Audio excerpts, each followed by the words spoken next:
Black power.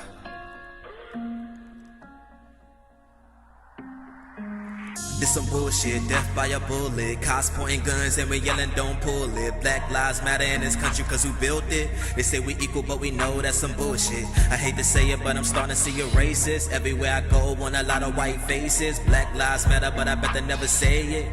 Tell my daughters I love them if I don't make it. It's kinda hard being black in America. Burning down shit ain't gonna help nothing. Y'all burning down shit we need in our community. Take that shit to the suburbs. Burn that shit down. We need our shit. We need our weed. Racist ideology known as the alt-right. Now, alt-right is short for alternative right. Okay, wir können aktuell bestätigen, dass der Täter von Einsatzkräften auf der Flucht erschossen worden ist. Bei den Verletzten bleibt es aktuell. Wir haben 3 Schwerverletzte, einen Leichtverletzten, haben 14 weitere Personen, die mit im Zug waren, die nach aktuellem Stand unter Schock stehen. Somit werden sie auch als verletzt gezählt. Und wir können bestätigen, dass der Täter mit dem Messer und mit einer Axt bewaffnet war. Kann man was zu den Hintergründen sagen? Zu den Hintergründen können wir leider aktuell noch gar nichts sagen. Das ist jetzt Stand der Ermittlungen. Die Kollegen sind schon vor Ort und ermitteln aktuell. Kann man was zur Nationalität des Täters sagen? Haben wir auch noch keine Bestätigung.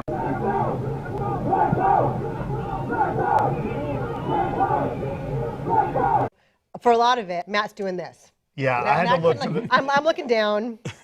Ben, you were like in the fetal position at some points. Yeah, I was bored, but I was mostly bored. It's very numbing and very Now, repetitive. do any of y'all play video games? Because I don't either. But Matt actually does. I do, and I have found that as I've gotten older and as the frame rates have increased, it's harder to spend a lot of time playing certain games. It gives you a headache. It makes it, depending on the perspective, it gives me a little bit of motion sickness. So some games I have to stop after 30, 40 minutes, like whereas it wasn't always that way. Is there like a flashing mound of gold coins or anything? Almost. Spoiler, you never find out who he is or how he ended up in that situation. The guy who, the albino with the telekinetic powers, you never find out really who he is or what he wants. I mean, I guess it does that, maybe it doesn't matter, maybe it's the MacGuffin, maybe it's just, a matter of the mayhem. Also, I'm gonna do a thing that you guys think is a cliche that I do all the time. Can we talk about misogyny? Yeah, sure. Let's talk about misogyny.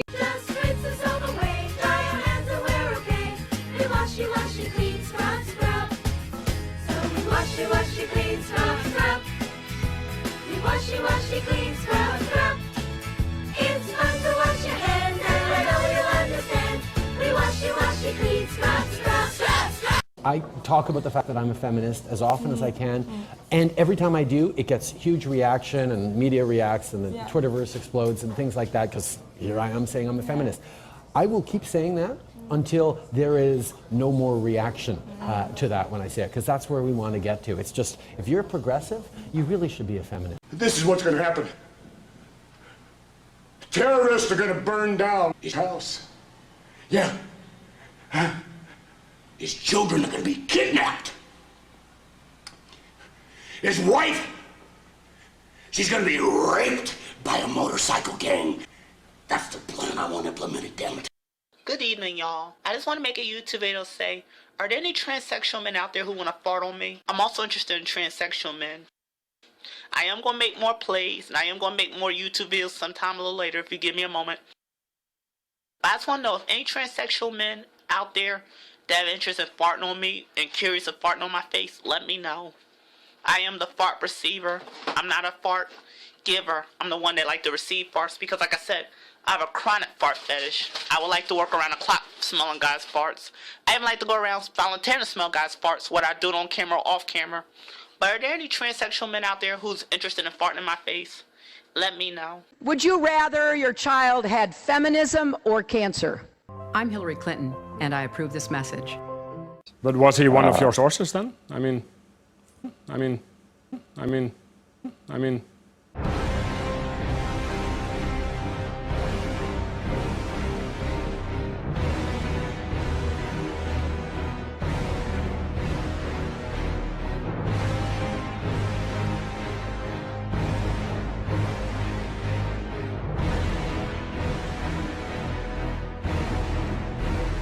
Okay, so what are your numbers, guys? I give 3.3, but I thought about giving it a 6.6.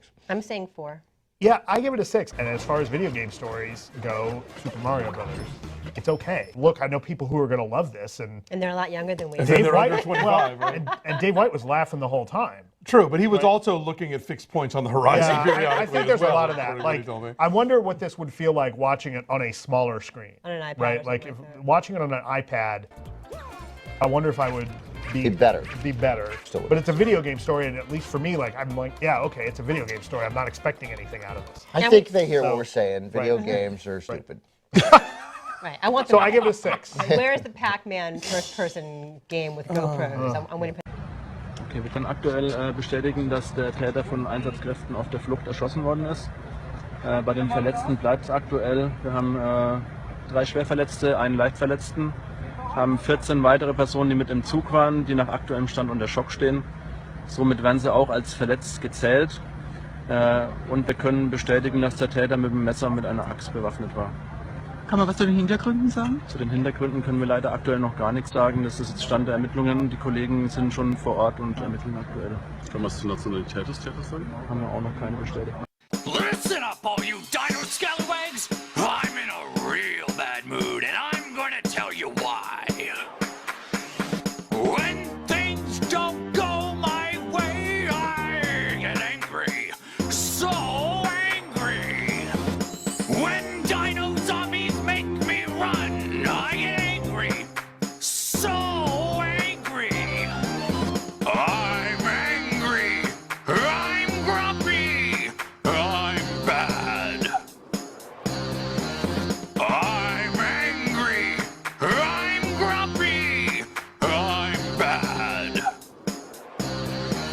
When things don't go my way, I get angry. So angry. Nobody listens to what I say. I get angry. So angry. I'm angry. I'm grumpy. I'm bad.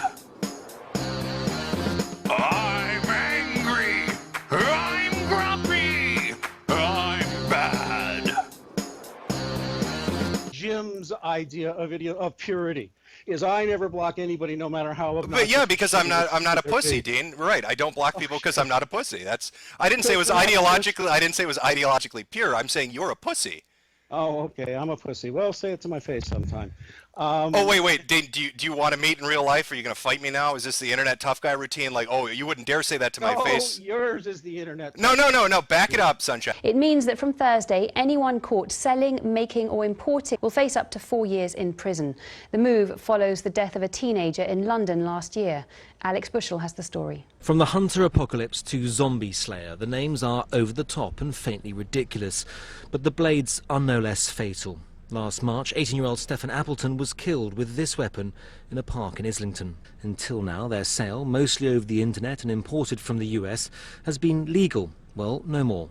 We're banning the manufacture of them here, the importation of them, the retail of them, and the possession of them. So we're doing everything we possibly can to ensure that people can't buy them. First of all, I'm going to keep saying loud and clearly that I am a feminist. Why does every time I say I'm a feminist, the Twitterverse explodes and news medias pick it up? It shouldn't be something that creates a reaction. En som brenner Koranen, ifølge islam, da straffen døden.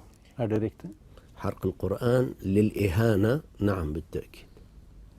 Du satt I fengsel for å ha truet noen kurdere, og også statsministeren. Nå sier en av kurderne at du har truet ham igjen. Det riktig? لا ليس صحيح. أمامه طريق المحاكم يستطيع أن يثبت ذلك. Men denne mannen som da har brent Koranen, vil det være riktig at han mister sitt liv, selv om han bor I Norge?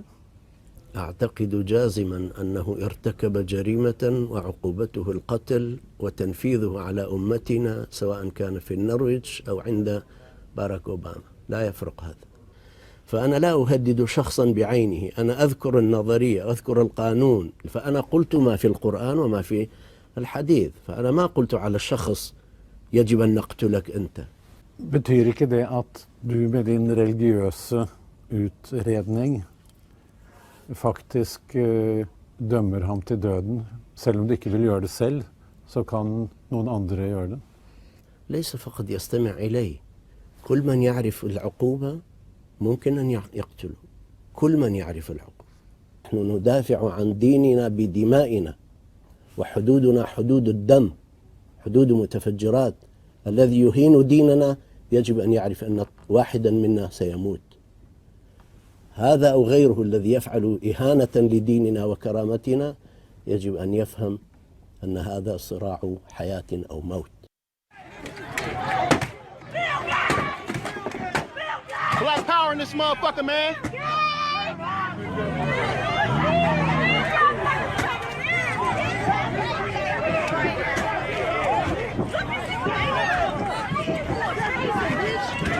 Ooh! No, they ain't taser. Cuckstep.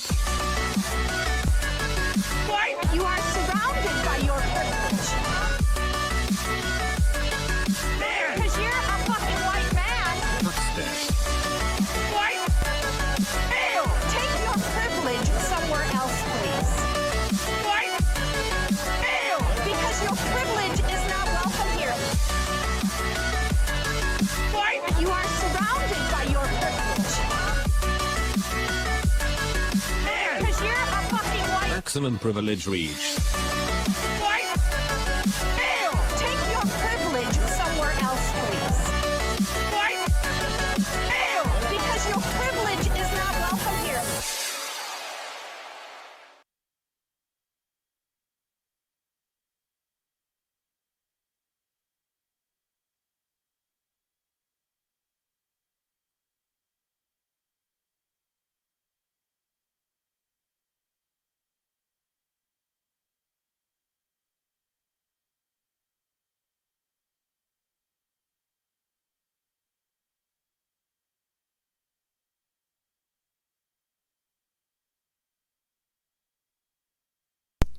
Okay, well, welcome to the Blackocast, my fellow Kangs.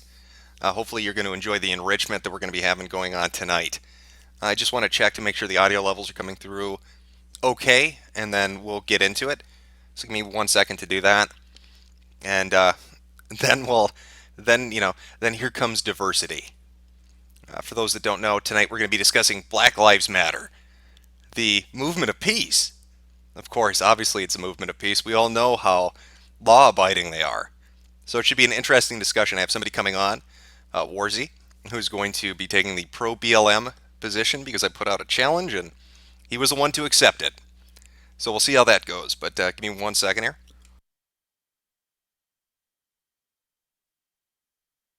Okay, audio seems to be okay. All right. Make sure everything's working right. I think we're good. Yeah, I saw a few people in chat.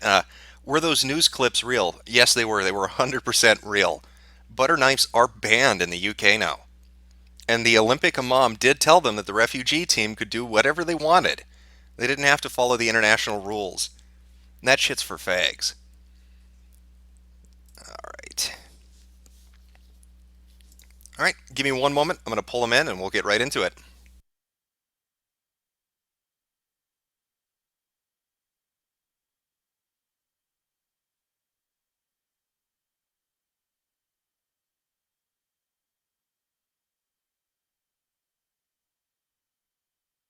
Just getting them in now.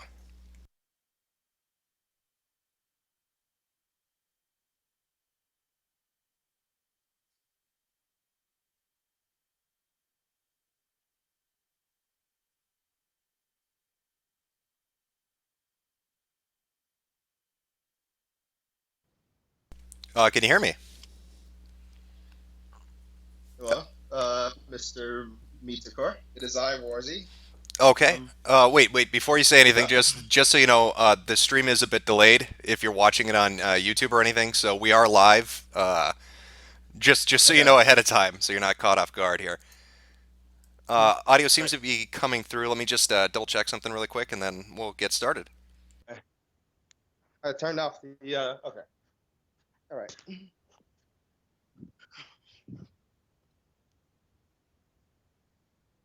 Okay, I think we're good. If there's a problem, if anybody in chat isn't getting the audio well enough, tell me and I'll try to adjust it as we go along here. But I think we should be fine. So yeah, you took up the challenge. Right. I appreciate you coming on. I'm going to give you the chance to kind of introduce yourself so people know who you are. Whatever you want to say, it's totally up to you. And then you can kind of Okay. give us your position on what you think in regards to Black Lives Matters, the movement, the individuals, events surrounding it, and we'll just kind of jump in from there. All right. Hello, everyone in the stream. I go by the name Warzy online. And basically, Mr. Mitakor has, I guess, challenged people on Twitter to a debate with the claim hashtag Black Lives Matter is a pestilence spreading across this country. A tantruming child who's been spared the rod once too often by society. Every martyr a thug, every protest a riot. It's run by charlatans and its ranks comprised of fools. Furthermore, I welcome any retarded Black Lives Matter protester / follower / believer to an open live stream debate if you think I am wrong. Therefore, I have taken the challenge graciously offered by Mr. Mitakur to engage in a debate on Black Lives Matter. First, I would like to go through several of the objections which I've noticed from the alt-right or from people who are opposed to Black Lives Matter in general. Wait, I'm sorry. First, Let me argument wait. that Warzy, let me interrupt you just one sec. People in the chat are saying they're having a little bit of issue hearing your audio. It seems to be coming through okay for me, but is there any way you can adjust it and maybe raise the volume of your microphone just a little bit? actually, let me hang up. I will call you on my laptop to see if that will work better. Okay. Is that okay? Yeah, that's fine. We'll just pick up where we left off. That's more than fine. Okay, thank you. Okay, so we have a little bit of a technical issue. So we'll wait for a second here. Oh, wait. I think we're... Did he just ring me or did I ring him? I think I rung him.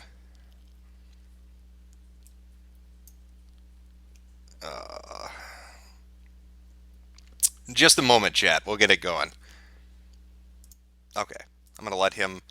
Warzy will call me back when he's got his technical stuff set up, and hopefully the volume comes in a little better. If not, we're just going to have to go with what we got. People saying they can hear him just fine. Well, if worse comes to worse, we'll just continue on as we had it set up. Not a big deal. I probably should change that because that's going to be an issue. There we go.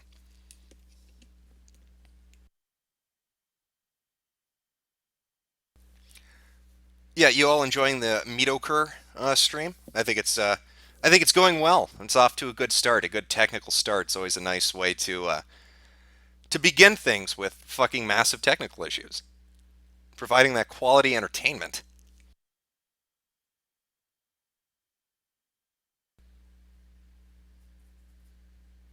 Chat is charming as ever. It's nice to see you fine gentlemen again. There are a lot of Kangs in the chat today. That's always great. People saying check Twitter. I'll do that later on. Right now, I just want to make sure I get this set up so we can continue on and get into it. That would be the wrong individual.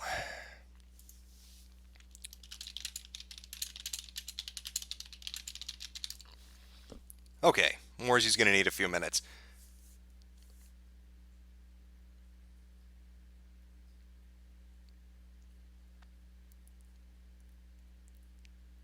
Am I going to take calls? I don't know. It's just going to depend on how long the stream goes and what we get into talking about. If we got a lot of time left over at the end of it, yeah, I'll let people call up. We'll do some bullshit and have a laugh. But for now, I don't know. It's up in the air. There's really no way to pin that down. Yes, Chad, I'm well aware that you was all Kangs. We all Kangs in this one. Get your dicks out for Harambe and let us remember. That beautiful, beautiful individual.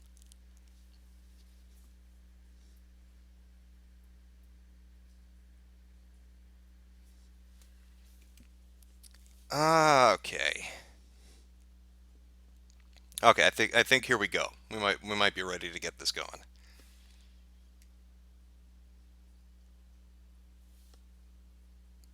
All right, he's still setting it up.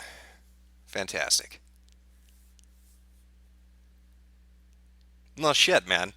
Gym time is an amazing thing, really. Even when I show up on time, there's something that delays it anyway. So I don't know why the fuck you showed up at the time that I told you to. You should have shown up about a half an hour later than that, because that's when things would have begun.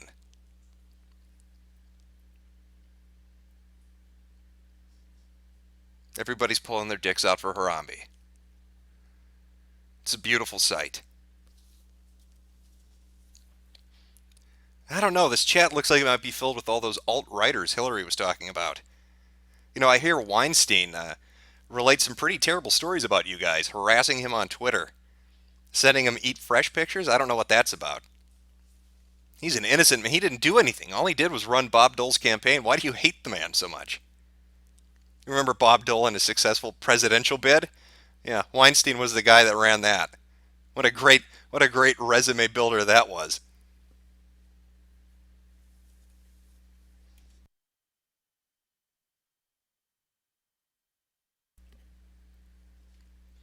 We'll get the BLM official stance on Harambe later. We'll look that up. I'm sure there's probably somebody who's made a statement on it. I'm sure it's probably really special too.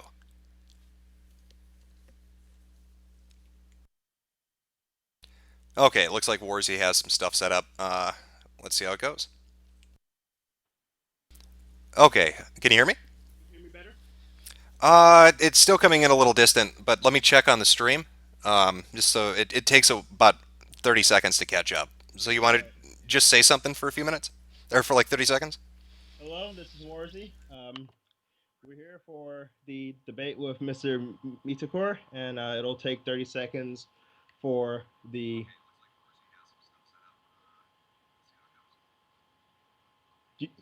Can the. Yes, I can hear you. Can. All right, I'm gonna. Okay, Warzy, this is turning into a disaster. Your volume is coming through just fine though, on the stream, but I can hear my echo from the stream catching up to you through your speakers. Okay. Okay. That's odd. Sorry. Well, shit happens.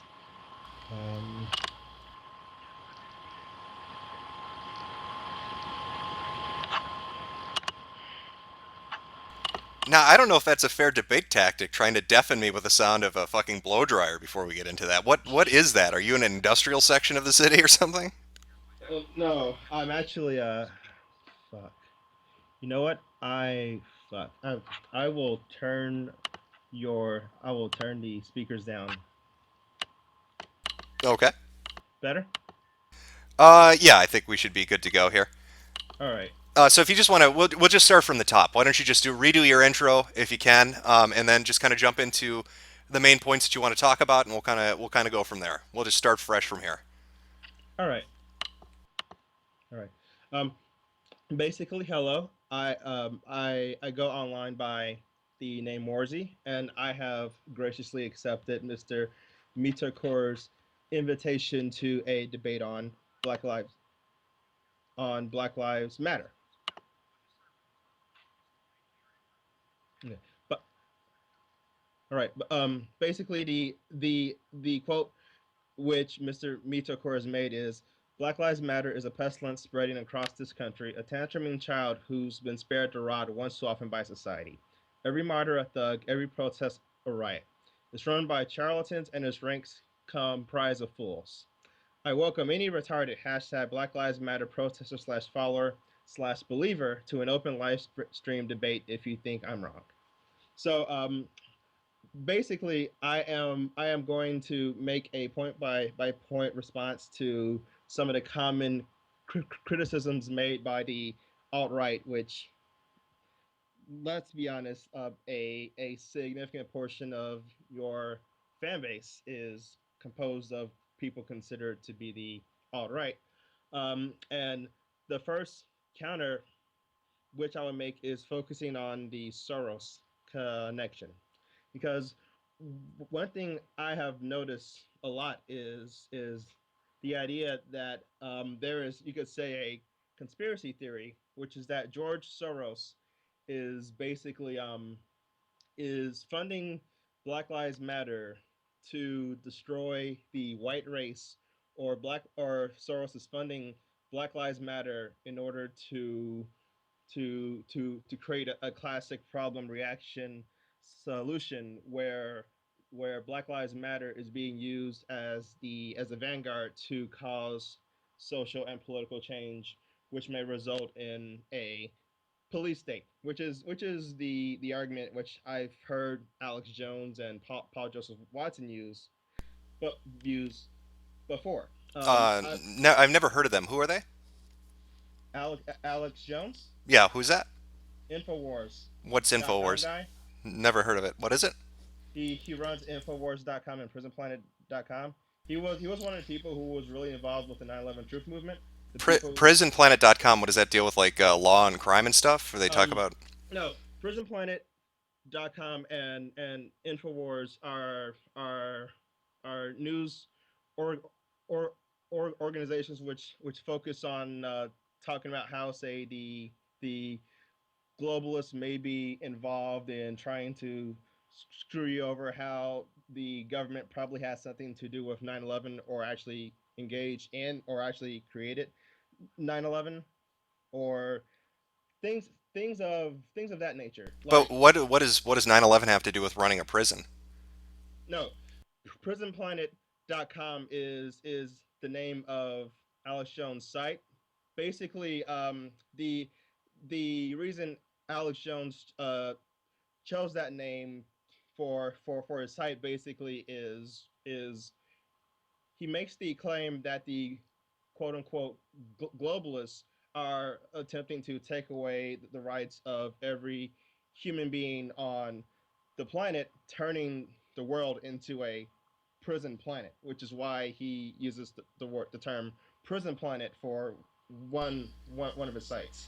He uses the term Infowars for another one of his sites because he believes that there is, quote, a war on for your mind. So he is involved in, you could say, the propaganda war over what is truth or what is not truth. Okay, so the guy that a lot of 9/11 conspiracies, you said, Mhm. that kind of stuff. So why would we even be discussing what he thinks in regards to Black Lives Matter? Um, I was using him as an example of a source where I've heard people Because claim you that made him sound kind of fucking crazy. So if he's fucking crazy, why would we even discuss what he thinks? I actually have some respect for Alex Jones. I mean, I'm not saying that he is crazy. I am saying that that's that's how I found out about him in the past, was he was involved with the truth movement. I'm not saying that he is totally crazy. I believe that he has a point in some of the statements that he makes, and this debate is not just intended to you, Mr. Mitakor, but it's also intended to people who are criticizing Black Lives Matter in general. Is that correct, or? Well, again, like I said, I don't know much about running prisons or 9/11 or whatever this guy does. Who was the other one you mentioned? Paul John Joseph John Paul, Watson. yeah, Paul Joseph Watson is part of Alex Jones's group. Okay, so he's his partner or something. Yes, partner, basically.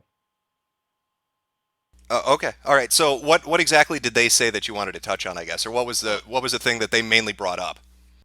Um, basically, they're making the argument that Black Lives Matter is basically a psyops to try to create a police state. And while I may sympathize and respect Alex Jones, because, for example, I actually shook his hand about 10 years ago, I believe that he is wrong, and I believe that other people who make similar arguments to Alex Jones are not exactly coming from the right perspective. So, wait. So you agree with his views No, on 9/11, or you don't? What are we? Are we talking about the 9/11 stuff, or are we talking about his BLM stuff? Because you said 10 years ago. we're talking about his BLM stuff. Okay, okay. And so he thinks it's a psyop by the global elites to what? To weaken America? By Soros, yes. Okay. Now Soros, George Soros, he's George Soros. It sounds familiar. He's Jewish, isn't he? Yes. Jewish. So he's part of a group that's been kicked out of how many countries? Like 200? For causing strife and mischief? I mean, I don't know. I'm just asking. Is that true? It's a bit hard to make that statement, because actually, if because the argument that you're going for is making the argument that the Ashkenazi Jews have been kicked out of a large amount of countries over a period of time, but it's a bit inaccurate, because the Ashkenazi Jews are not the Jews of the Bible. They are descended from people who converted to Judaism in the early Middle Ages, just as for example in the Roman Empire, a lot of the Jews are not the Jews of the Bible. They were people who converted to Judaism during the period uh, before there was a divorce between the idea of what Christianity is versus the idea of what Judaism is. So what So kind of what kind of Jew would Soros be? Is he one of the old-fashioned Jews, or is he one of the pretend Jews? he's an Ashkenazi.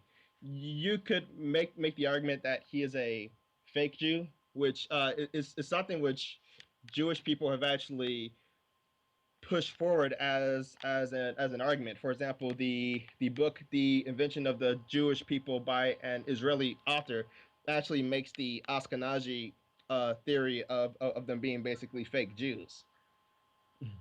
Okay, so if Soros is this guy that presents himself as Jewish and he's not even really Jewish, he's a fake Jew.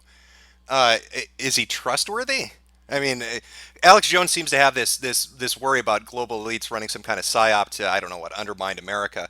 I do know that when you look at individuals like D. Ray, they're where are they sitting? I mean, they're in a home owned by people like James and Robin Wood that have connections to Soros's Open Society Institute.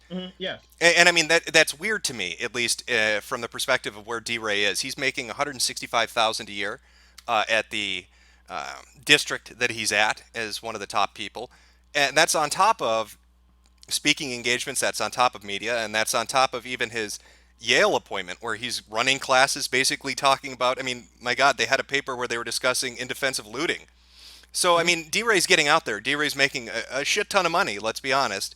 And I'm not saying that's not rightfully earned. I mean, he's out there, he's saying what he's saying, and he's getting paid for it. But what I find weird is if he's making all this money, why would he be in that home owned by those people that have a connection to this individual who's a fake Jew that Alex Jones apparently thinks is part of the global elite? Mm. I'll be honest. Basically,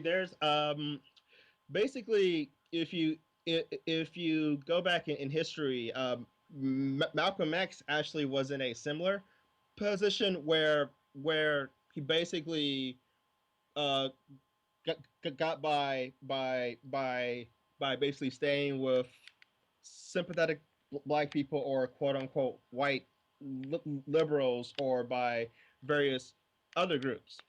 So I mean, just because he is hanging out with someone with a controversial history. For example, Soros basically wrecking the economy of Malaysia and Britain the in the 1990s, doesn't necessarily mean that he is in cahoots with Soros, or that he is what you could consider a pawn to Soros, because Well, let me ask you this, Warzy. Have you ever slept in somebody's house you didn't know?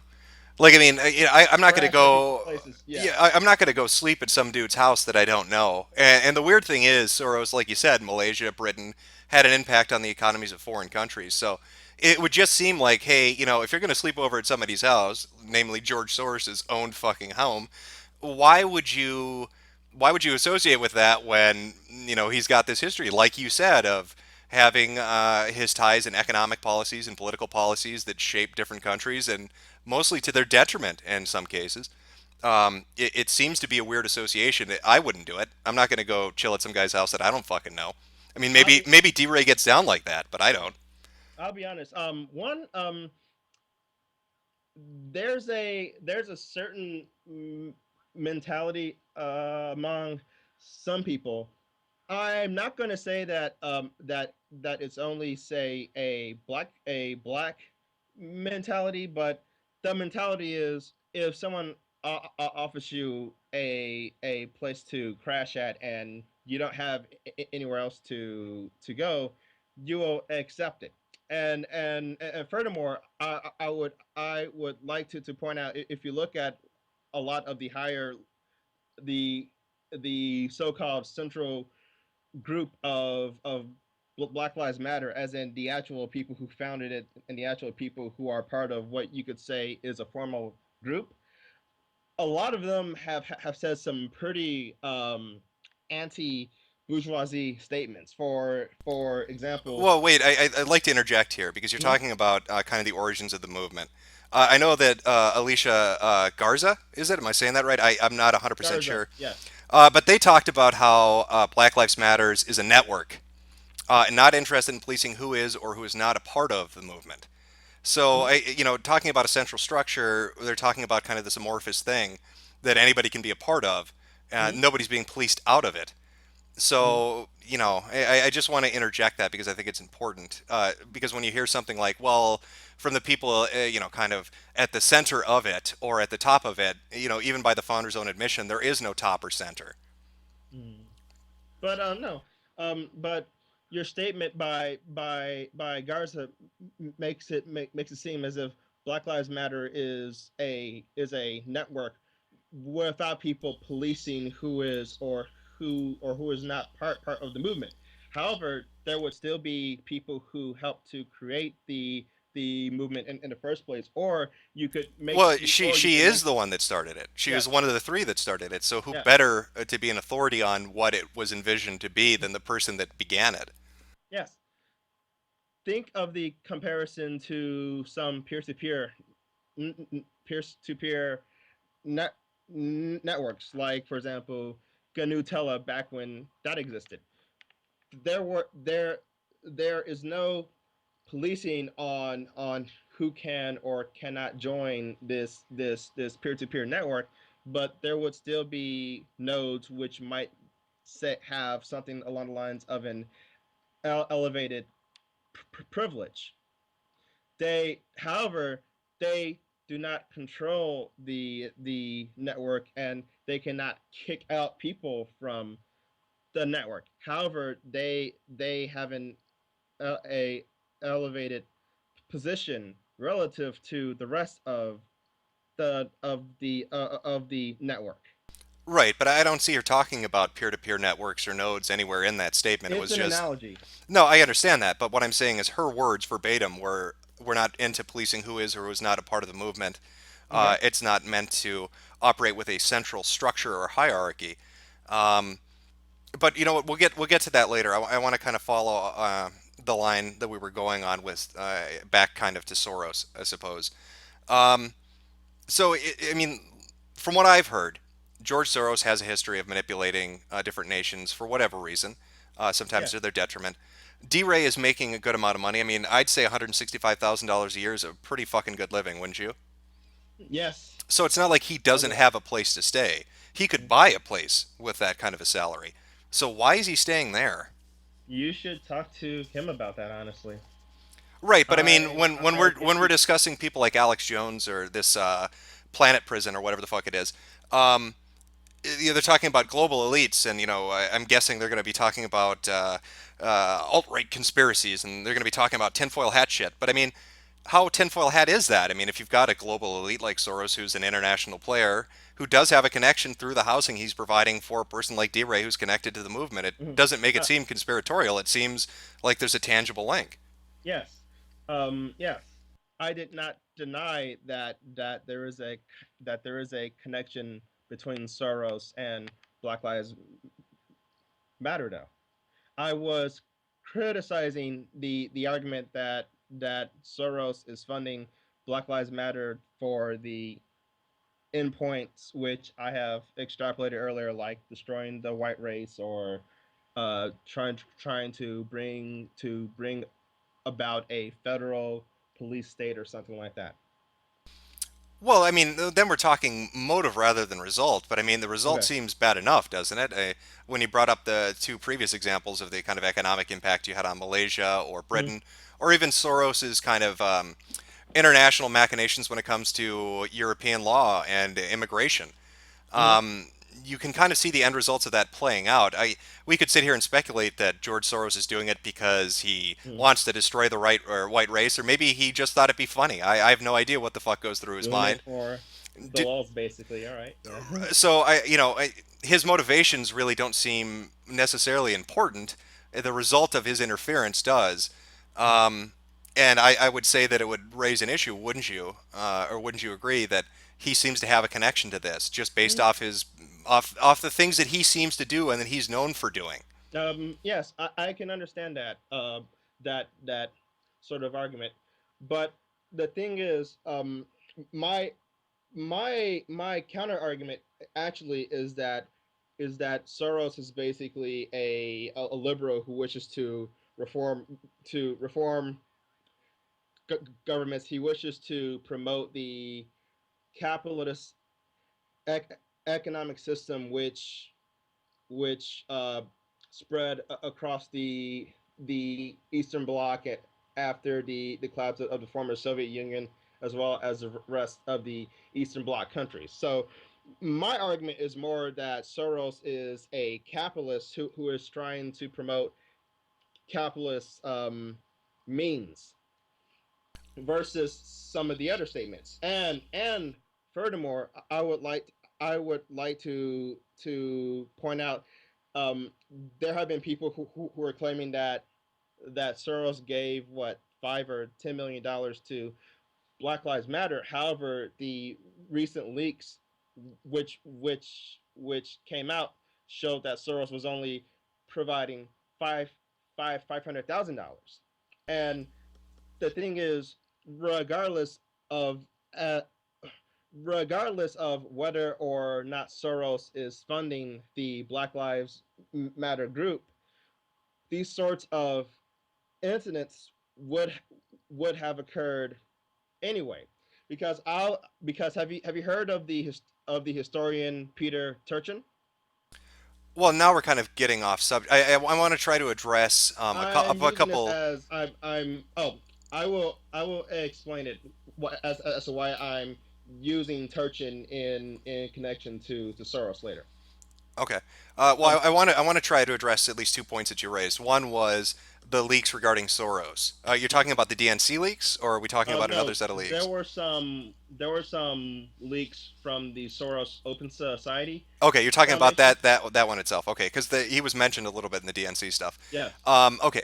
So when we're talking about the Open Society Foundation, whatever it is, this man runs so many different organizations, it's hard to keep track of. But one, you did mention, yes, there is a record of him. You said what was it, $500,000? Yes. Okay, he's providing accommodations to Debray. And the other thing I would say in relation to this is we don't know how much was leaked, and this was only from one of the organizations that he runs. It's not completely unreasonable to assume that he could be funneling money, if he was to decide to do that for whatever reason, through multiple organizations into Black Lives Matters or into key proponents or individuals that are in the assumed leadership, and doing it in a way that's harder to track. I mean, again, this is a guy that goes around apparently faking being a Jew, so who knows what kind of crazy shit he gets up to. Yeah. So he could be running it through 20 different organizations. We don't know. But there is a record, if you take the leaks to be real, that he is putting money into it. You know, be it $1, be it 500,000 or 500 million, he's putting money into it. I think that's important to raise because I don't want to I don't want people to assume that, well, that's all the money that's going into it because the leaks said so. Well, the leaks are narrow in scope in relation to the operation that George Soros runs. Yeah. Yes. Okay, I'm sorry. Go. You can go on with your historian point. Oh, okay. Peter Turchin has basically done. Turchin has basically created a discipline in academic studies known as cloud dynamics. Basically, cloud dynamics is the real life version of the psychohistory which you see in Isaac Asimov's Foundation novels. For those who are unaware, psychohistory basically is History written by women, huh? Am I right? Ah, yeah, you get that? It's a funny one, yeah? it, good joke. Great bands. I was going more of psychohistory is basically the history of societies over long periods of time with a large enough population that you can actually create formulas to understand how societies live, grow, and die. Think of it basically like Spengler's or Toynbee's history, where he talks about where they talk about the life cycle of a civilization or a culture. So Turchin basically did a bunch of calculations where the United States basically is in a period of social and civil strife. The the last such example of the strife was in the 1960s. The last period of strife before then was the 1920s, and the period of strife before then was in the 1870s. So there is a historical pattern of there being a period of strife. So Well, basically, how does this relate to George Soros' involvement with um, Black Lives Matter? because basically the point is, even if Soros was not funding Black Lives Matter, something else would have taken its place. Now, do you think that would hold up in court if I went into court and said, "Well, Your Honor, I raped and killed her, but it really shouldn't matter because it would have happened eventually by somebody else." Do you think they'd let me walk out, or would they hold me culpable? No, but we're not talking about raping and killing people. Well, we're There talking is a about strife in countries no, we're which talking about direct actions. I mean, you're saying, well, Soros intervention, if there was some, what doesn't really matter because history is cyclical. We go through these different cycles.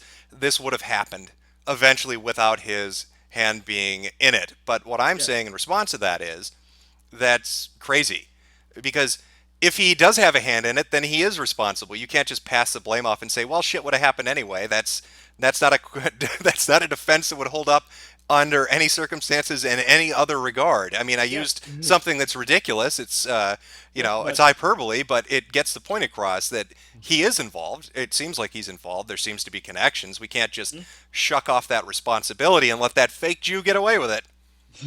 yes, but how would $500,000 uh, be be the catalyst for the entire movement though?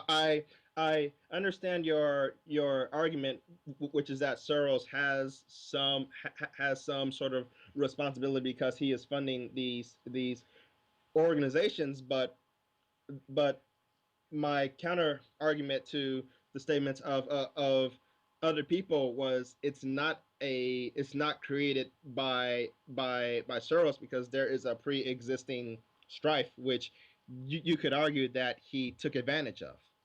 Well, $500,000 can buy a lot of fucking cocaine and hookers. I don't know. Maybe that's enough to sway somebody's opinion. Maybe that's enough to make somebody like D-Ray do something that you want him to do. You don't need to disperse those funds to every motherfucker walking the street. You just need to make sure that the people who are the most vocal and the most in front of the camera are doing what you want. $500,000 is enough to bribe off a few people, I would assume. I mean, that's a lot of money. Would it be unfair to say that, somebody would suck somebody's dick for $500,000? Do you think George Soros? That would be a very fair statement to make. How many dicks do you think George Soros has gotten sucked for $500,000? Perhaps more than 9,000, over 9,000 maybe. Oh, it's a lot. Yeah, it's a lot. Okay. Well, let's let's try to move on. I don't want to focus too much on Soros. I get what your point is. There are people that are saying that he's got a large influence on this. Yeah. I don't know how large the influence is. It does seem that he has some connections. I would think it's fair to say. It would seem that he has had a track record of interfering in things and there being a Yeah. negative result of that. And I don't think it's unfair to assume that $500,000 would be enough to Yeah. bribe off somebody to get them to say or do or behave the way that you want, and that they could pass those along as marching orders. True. Okay. What was the next point you wanted to bring up? Yes. Shit. Soros. Oh yes. The second argument, which I have heard people say, is that why isn't Black Lives Matter focusing on black crime? Like How could you keep track of all of it? Let's be honest. How could you keep track of all of it? keep track of all the Black on black crime. That's a joke. I'm joking with you. It's a little tit for tat. Go ahead. I'm just Right, fucking yeah, around. Right. Basically, the thing is, one, there are people who were involved with Black Lives Matter who did say that something should be done to address black on black crime, but the most important argument is that the purpose of Black Lives Matter is not to deal with black on black crime. The purpose of Black Lives Matter is to deal with over policing of black people and black communities by the state. And I would like to add on to that by pointing out there are plenty of groups, NGOs, often staffed by black people themselves, whose entire raison d'etre is to deal with black on black crime. For example, have you heard of the group Ceasefire?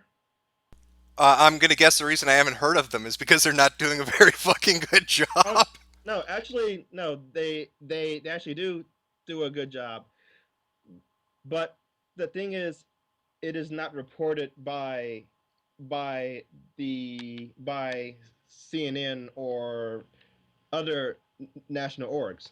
For example, in my city, Chicago, there have been articles written on how ceasefire has decreased the shootings by a rate of 20 or 30% in a year, and there are studies which show how ceasefire has actually decreased the rates of black on black crime by a significant amount.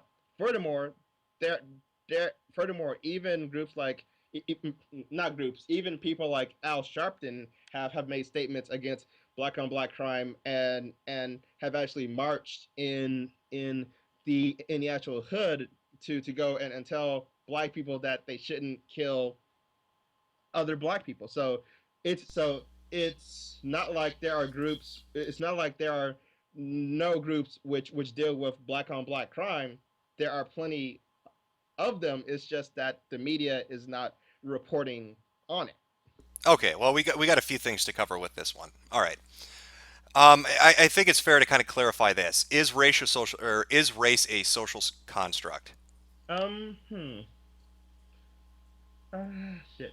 Actually, yes. I would make the argument that yes, race is a it is a social construct. Well, But then wouldn't it be fair to say that black lives don't matter because nobody's black? I mean, if race is a social construct, then they no, can't really matter. It's not a real thing. no. I said it is a social construct, not that it is not real. I will give you a comparison. In the 19th and 20th centuries, several nationalisms have basically grew and appeared. For example, Poland, the idea of Poland as a nation appeared in the 19th century. The idea of Ukraine as a nation appeared in the 19th century. The idea of Korea as a nation appeared in the 19th and the 20th century. There were and people were willing to fight and die for these nations. the fact is, however, that these nations are are social constructs. They were created by intellectuals who took advantage of a pre-existing idea and turned it into a nation. So while these ideas are social constructs, they still have a purpose. They still have a presence in which people are willing to fight and die for them. So they Okay, are okay, wait, real wait. Let me in let the me sense that people. wait. Let me interject something here. Then, if we're going to go forward with the idea that race is a social construct, but it still exists, Because I, people believe in it. because people believe in it, what are the ideological borders of black? What makes you black? Oh, it's actually it's interesting that you make that statement. There are different def, definitions on what is black. There is the biological aspect, which is the idea that you have to biologically be black. You have to be descended from Africans. There is the social. There's also the cultural definition of being black in the sense that people are assimilated into a black culture and that they marry into blackness. So it's not exactly there is not a concrete definition on who is and who is not black. If you look at some of the writings of So black so anybody people, could be black. uh, There's no I'm not sure concrete about. there's no concrete definitions. I could be black if I wanted to be. There are definitions which have some sort of social sanction, but it is not as if there is a hard definition on what is black because Is this why or people because or is this because why or people believe that is this why people believe that Sean King is black, a very obviously white man, or Rachel Dizelle from the NAACP is black, a very um obviously white woman? yes Because those motherfuckers are so white. If they had a child, that would be the most albino motherfucker and would combust in sunlight. Is all I'm saying. So is that what's going on here? Is anybody can be it's black, so actually they're accepting? it's actually interesting that there was a NAACP member who basically was indistinguishable from a American white because he had blue eyes and he had blonde hair. But in Louisiana, because of the Jim Crow laws, he was considered black because he was some extremely small percentage of black. So he was able to basically pass as a white person and uh, use his knowledge as how white people behave. And this was this was back during the Jim Crow era U.S. So people like Sean King or Rachel Dolezal aren't exactly new because there's a concept known as passing from the Jim Crow era where depending on Wait, did or they get that phrase from the transsexual community? I've heard that in I've heard uh, trannies bring that up. Trans passing, is that the same thing? no passing is it, at least in this context it it is from the Jim Crow era because basically there were black people who were extremely light skinned who were able to pass as white, but because of the Jim Crow restrictions, you were either black or you were white. So there were up to 500,000 black people who basically looked and were able to pass as white, and they basically married into white families. Oh, okay, so let me ask you this then. If there's this kind of almost non-defined border surrounding what is black because there's so many different opinions on it, if it's a social construct that's shaped by multiple people to mean multiple different things, wouldn't it be better to say all lives matter instead of black lives matter, since technically anybody can be black under that kind of a definition? I could be black, you could be black, the guys in chat could all be black, the whitest person on earth could be black because some ideological construct says so, because there's nothing else defining it. If that's how it is, if anybody can throw their hat in the arena and say this is how I define it, this is a culture that I believe it's a part of, anybody can be black. Therefore, all lives are black. Therefore, all lives matter rather than Black Lives Matter. That is a good that is a good argument for you to make. However, there is one thing which you are forgetting, which is, are you accepted by other people as black? That sounds like that sounds like that sounds like example, that sounds like racism to me. Are you racist? how is it racism? How would you're telling me whether I pass or not? That sounds like Jim Crow. If I, are we talking one drop rule here? Are we, Hitler's Nazi Germany? How much Jewish blood do you have in you?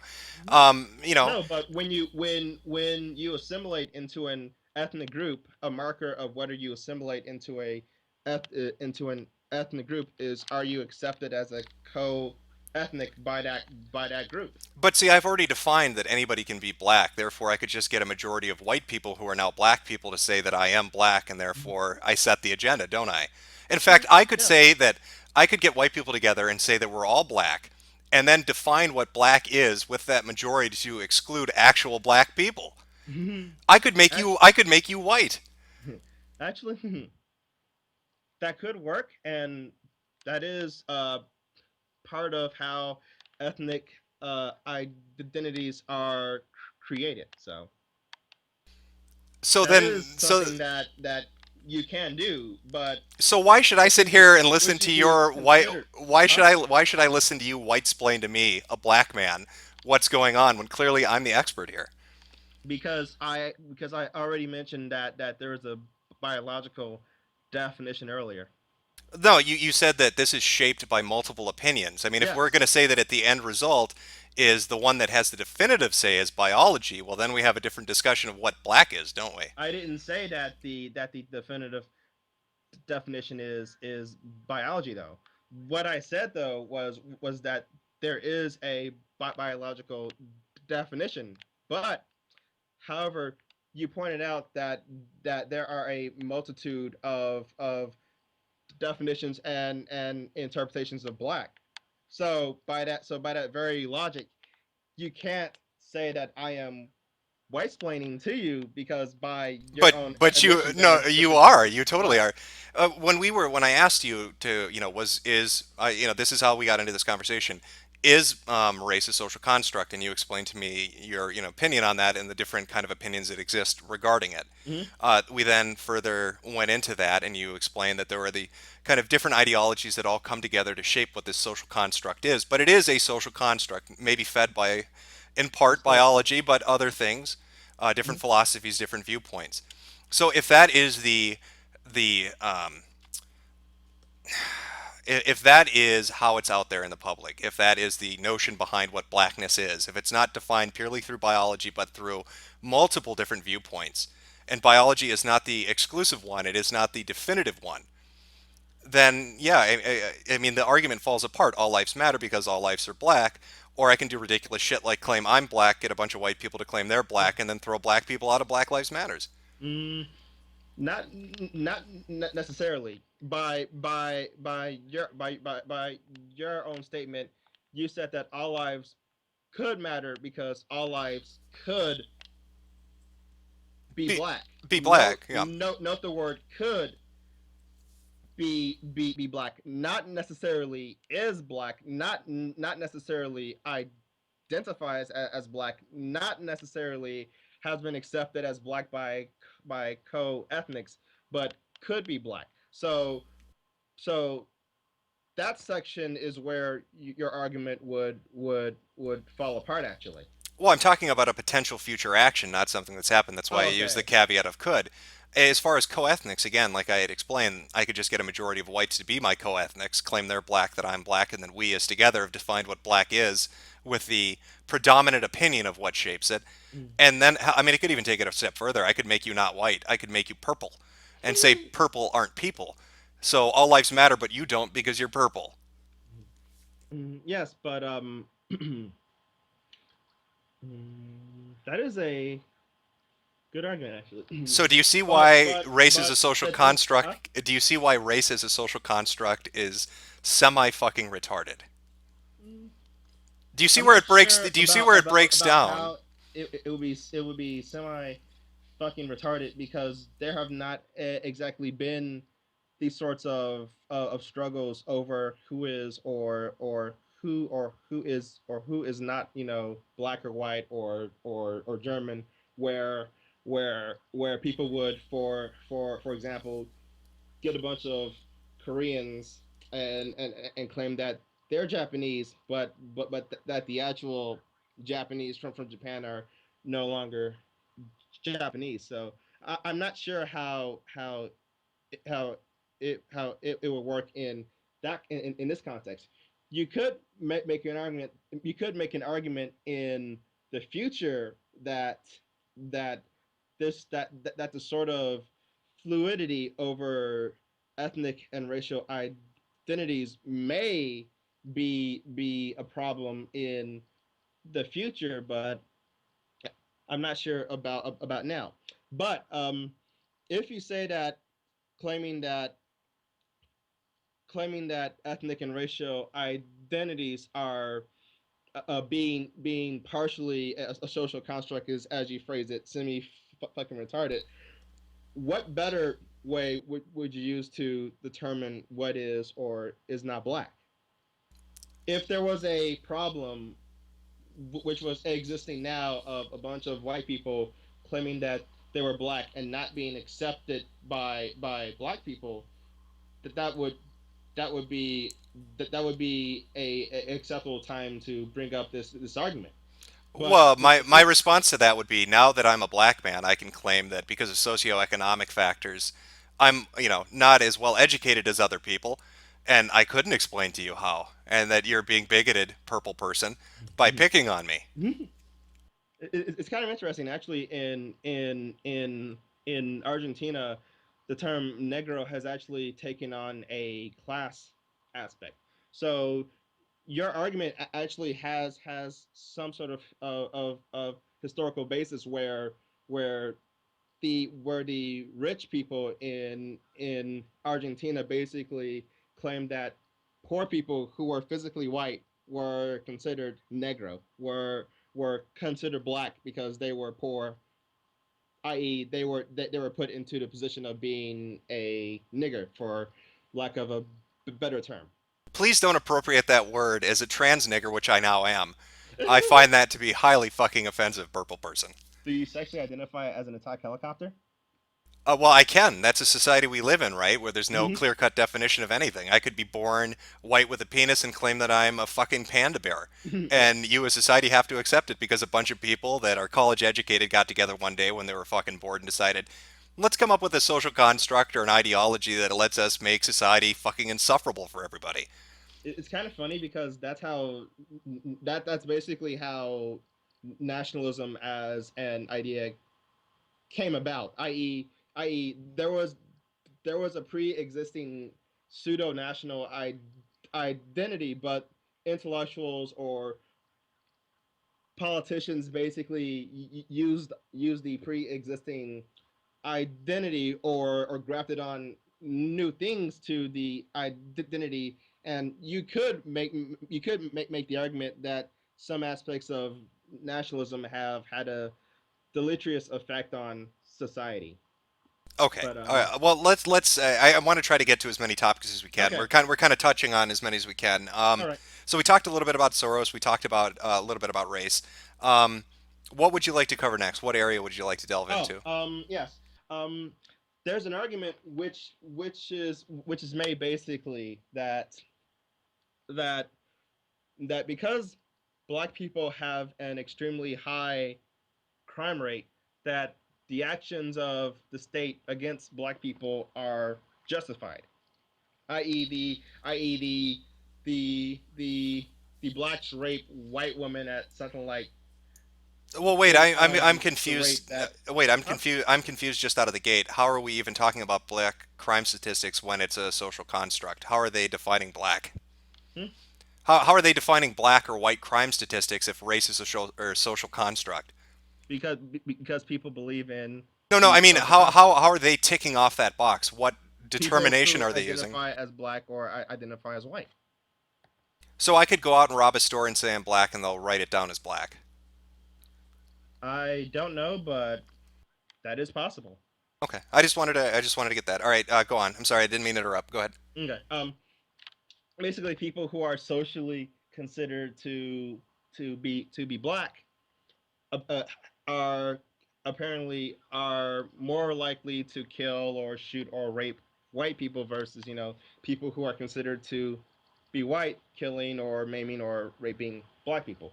But there's some this is where the term that quote there are lies and statistics come in, because one, black people are 13% of the American population, whereas whites are, depending on your uh, source or opinion, between 60 to 75% of the population. So, for example, if you were to randomly go postal and shoot a random person in the middle of a crowded street, you are more likely to be white, versus if you, as a white person, decide to randomly shoot someone, it is a lower chance of said person hitting or killing a black person. So so it's not necessarily that blacks are targeting whites because they are whites. It is that if you are a criminal and you're attacking someone, statistically speaking, you are more likely to hit a white person. And I would like to point out, actually, even if you factor in a larger black crime rate relative to the population, there are issues in in in the sense that the black population is over policed already. So the studies would show that blacks are more likely to engage in stabbings, shootings, etc., are are actually off, because the forces of the state are over policing black neighborhoods, as opposed to policing white neighborhoods. So because the state is focusing its resources on black neighborhoods, uh, there is a disparity in how the crime numbers and how the crime rates come up. Oh, okay, let's Furthermore, well, yeah, and I'll let you continue on, but I just kind of want to break down a little bit of what you talked about. Okay, so when we're talking about black crime statistics, and you brought up the point, well, if you were to just go out and commit a crime, or to shoot somebody, statistically, you'd have a better chance of hitting somebody who's white because there's a larger white population. Yeah. Is that what you're saying? What is the percentage of black people in the United States, just population-wise? And you don't have to have an exact number, but just an idea. 13%. 13%. How much crime does that 13% account for when it comes to robberies, rapes, murders? And again, you don't need a specific. I'm not asking you to be like, oh well, It's shit, I've about got the stat right here, but just the ballpark. it's from according to the FBI stats, it is about 40 to 50%. Okay, so you've got a population of 13% committing 40 to 50% of the crime. Mhm. So when we're talking about where states are focusing resources, Which is we're reported. right, reported. Fair enough. We're getting into an argument of, are the police going to where crime is, or is where the police are? Is crime following police where they go? Which would seem to be counterintuitive. That It is more. the police show up and now more people are getting arrested for crimes, but these crimes, again, relate to serious offenses, or at least the ones we're kind of talking about here. I mean, we could have a discussion about drug-related offenses. We could have a discussion about traffic violations and Yeah. DUIs and.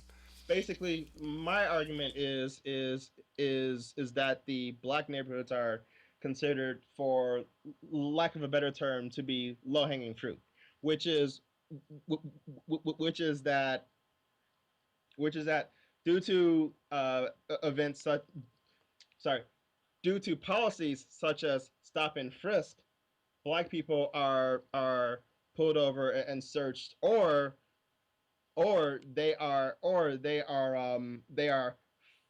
focused on more, even if they haven't committed any crimes. But when the police search them or have an excuse claiming that they look quote unquote suspicious, Mhm. they do find something which the police can use to retroactively say that this was a justified stop. Okay, So, well let's look at it in terms of gambling. At least if I were going to use an mhm. analogy, what would you rather put your money on? Something that's more of a sure bet, or something that has worse odds? We're talking about 13% of the population committing 50% of the crime. So you're talking about stop and frisk. You're talking about, I'm guessing you're getting into something like racial profiling. You want to bring Yeah. that up? Um, you're a police officer. Your job is to stop crime. You want to make a neighborhood Ah, safe. No, wait. I know you can argue that later, but okay. I'm just saying the basic idea that most people have is that you're a police officer. Your job is to stop crime, and you want to make the neighborhood safer. Mhm. And you've got, basically you've got a small percentage of the population that's creating an equal amount to the larger percent of the population. What do you want to focus your effort on? What do you think is going to lead to more arrests and more convictions when it comes to violent or criminal behavior? What are you going to put your money down on? Are you going to put your money So down on a sure bet, or are you going to play the long odds and maybe get fucked over and waste time and resources? you would do the sure bet, which is what I pointed out earlier, which is that the police are basically going for low hanging fruit, which is that Well, when it's you the say type of low hanging fruit, though, that low hanging fruit is still criminal activity, isn't it? mm, yes, but the thing is, there is an over policing of certain people's criminal activity relative to other people's criminal activity, which they can get away for. Well, isn't that determined, though, by the higher likelihood that they are committing a crime? But the, mm, but the thing is, the over policing is disproportionate, even if you factor in the point that blacks commit more crime relative to their population now. What would be proportionate? I mean, how are we even going to define that if we're going to sit down and say, well, this is a proportionate amount of policing? When looking at the black population versus the white population, what would be the metric we're going to use to measure that? Uh, there are studies which have been made, which for example, I understand that you probably am not going to like this argument, but you can use, for example, drug usage, and say that blacks and whites use drugs about the equal rates. Therefore, with this information in hand, you can adjust the policing of black and white, so that the police would equally patrol white areas as well as black areas, versus things such as flat out ignoring uh, white people in the suburbs. Well, see, this would come back to statistics, though. Let's say you've got 10 people standing before you, 70% or 7 of them are white. 30% or 3 of them well, shit, I'm sorry, I'm off already. So 13%. So let's just say 2 of them are black. Fair enough. And we'll make it 20%. And 8 of them are white. We're getting rid of all other races. Remember, it's a social construct. Whitey took everybody over, and now those 8 people, they're all white. So you got white and black. Mm-hmm. There's an equal amount of chance that these 2 groups, the 2 black guys and the 8 white guys, are doing drugs or selling drugs or buying drugs. Now, you're a police officer and you've got budget limitations, meaning you can only go up to that line of 10 people and frisk only so many of them. What do you think, knowing that 50% of the black people and 50% of the white people are both committing this crime in equal proportions, but you've only got 2 black people in this line and 8 white people? Which do you think is a better use of resources if you want to bust people for drugs? If you want to try to tackle that problem with your limited budget and your limited outreach, where do you want to start? What is going to yield the most benefit for you? What is the best if bet? if you are a white police officer, it would make sense for you to focus on the white drug dealers, because you're trying to save your communities and whatnot from drugs. That is the stated logic of the drug war, which is to protect their communities from the deleterious effects of marijuana and other drugs. Are Therefore, only are if only you're white, drug dealers arrested on drug offenses? When we're talking drug offense incarceration rates, do you think the majority are users, or do you think the majority are dealers that are getting arrested?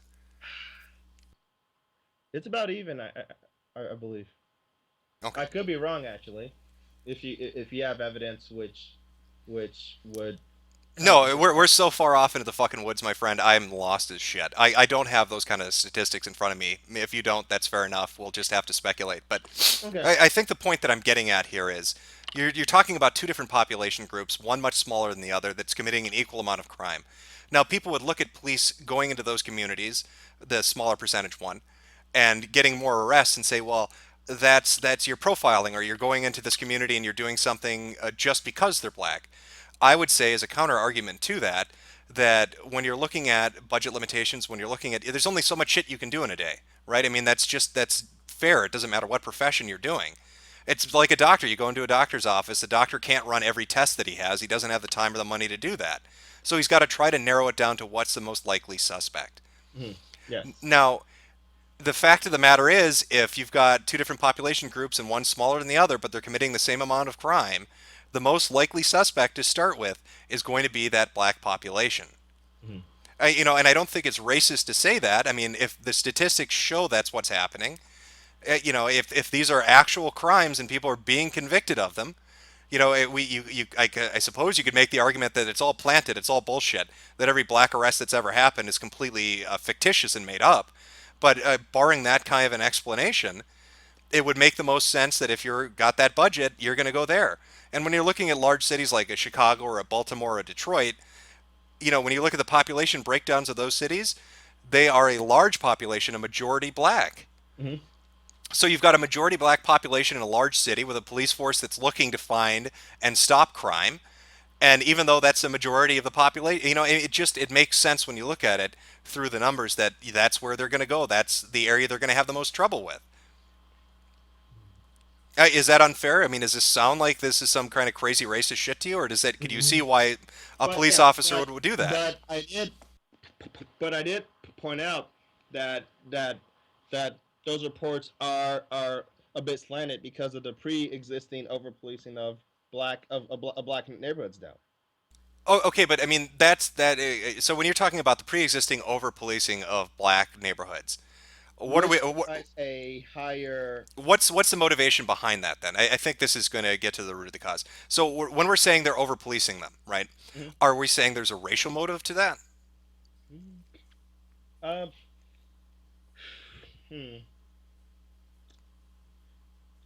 You can make the argument that at the very least in the early years there was a racial motive, or at the very least, even if there is not a racial motive, the the the policies fed into the existing biases of law enforcement officials, judges, etc., to provide a racially disproportionate effect of policing. For example, in in in the 1980s, there was a journalist by the name of Gary Webb. He basically did a bunch of he did some investigative he did some research into the cocaine epidemic. Well, the crack epidemic to be precise, which was occurring in the United States during the 1980s. But the research and the interviews which he provided showed basically that the American government was basically dumping crack into black neighborhoods in the 1980s, and that the American government was targeting black and Latino neighborhoods during that time period when they were selling crack so that they could fund the Contras in Nicaragua.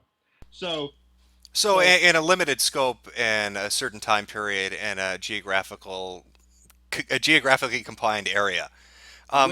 Which was what I would raise as a counterpoint to this is when we're talking about perhaps a racial motivation behind the policing, right? For over policing, I guess.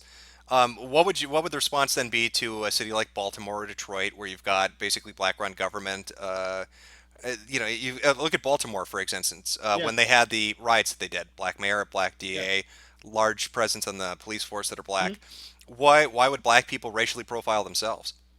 Because they have internalized Oh, you're the gonna say it, aren't you? You're yes gonna say it. they have internalized the negative statements about themselves. So what else would that be called? That'd be called internalized Internalized racism. racism. Yes, I use the SJW term. So are they just a bunch of fucking Uncle Toms then, or what are we talking about Um, here?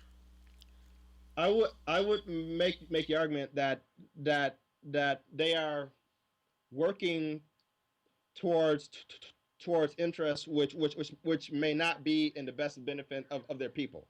Now you do know that the mayor of Baltimore went on television and said that the protesters, when they were flipping cars over and burning down shops, deserved a space to be destructive. Mhm. I mean, she encouraged it. She didn't go out there and say, "Oh, these fucking black people, look at what they're doing." She basically gave them a thumbs up and said, "Good job." That's yes. That is a public statement because basically when someone fucks up badly and causes events which lead to a riot, often they will have the good sense to not make it not make it explicit by say calling in the police to crack down on the riots and on the rebellions. So my argument is that is a calculated act, and or she did that precisely to ward away those types of attempts, those sorts of accusations. Now, how is saying that the mayor of Baltimore has internalized racism, or that these officials have internalized racism, as as a reason, I would say, for the over policing, that's the justification that they do that? How would that be any different than somebody like you'd mentioned earlier, Planet Prison, with Jones Alex, whatever the fuck it was? How would that be any different than him saying, well, it's a global elite that are funding Black Lives Matters? I mean, wouldn't those both be equally conspiratorial? Yes. So I'm not it's a conspiratorial view then, that the reason they're over policing is It is because a it's racially internalized racism. it is a conspiratorial view which is reinforced by historical fact, which is Wouldn't Alex Jones say the same thing when it comes to Soros? I mean, we talked about Malaysia and Britain. if he finds it, yes, he would, but So we're who's talking wait? about So the who's fact right that here, though? I mean, but you see how crazy that is. So who's right here? I mean, is Alex Jones? If what you're saying is, I didn't we say that no Alex wait. is wrong, though. So Alex Jones is right that George Soros is intentionally using Black Lives Matters to cause strife in the United States. I didn't say that either. Okay, but what you're As telling, I said earlier, yep, go ahead. I said that I respect Alex Jones, and I believe that he has a point, at least to a certain extent. That does not mean that I agree with that everything that Alex Jones says, Well, nor I'm not that I agreeing. I typically mean, with everything yeah, he I'm not does. asking you to agree with everything. Okay. Just that specific statement. Do you agree that Alex Jones is correct using the same kind of logic that you're using for them having internalized racism, and that leads to a over policing of black neighborhoods? It's the same thing, isn't it? I mean, he's using that same kind of logic to say, well, George Soros, I've got some, history-based evidence, and there are some connections. So clearly, George Soros is funding Black Lives Matters to cause strife in the United States. Would you agree that he's correct in that assertion? Mhm. No, And why would I I agree with you that disagree. internalized racism is the cause for over Yes. policing in black neighborhoods and black run And cities? yes, and I can provide evidence historically dealing with the class relations among black people in the United States dating from the post Civil War era. What does the Civil War have to do with the mayor of Baltimore? I mean, how does that factor into her specifically as an individual running a city? Be, be, because she comes from a certain class class position, and she also Do has you a do you know certain what? Okay, outlook. well, let me ask you this: do you know what family she's from? What her parents are? No. Okay. Do you know what her socioeconomic status is? Was she from the suburbs, the rural area, the inner city? I would. I. No. Do you I know? Do you know? no. Okay. I do Do you not know. do you do you know anything about her? Some knowledge, yes. She. I believe she has an MBA or a PhD from a pretty good college. Okay. So, I mean, but you're talking about making links. You're talking about, well, I've got all this historical based evidence and it relates to how black people, think or are treated or how they might behave in her position. But you don't know anything about her specifically. For all you know, she might be black passing. She might be Rachel Dizelle, right? I mean, we don't know anything about her family or where she comes from or her attitude towards what black people are. What about her accent then? What about her accent? Does she does she speak black to you? Does How does somebody speak a social construct? because while nations are social constructs, do people who belong to certain national groups do speak in certain ways. Okay, and so what? For Well, for well, okay, for I'll follow along with that. So Mhm. what does black speak then? What does that sound like? Define it African for me. American vernacular English. No, I mean I need you to use some examples. Just humor me. What would that sound like? What should she be sounding like if I were to say that's black? All right. I will give you an example. he- Here is an example sentence in what is known linguistically as standard American English. Um, he is going to the store. That is standard American English, which is spoken by white Americans. The equivalent speech in African American vernacular English or Ebonics is he finna go to the store. Okay. Well. Is there do you have a video of how the mayor speaks when she is not in public or how she naturally speaks?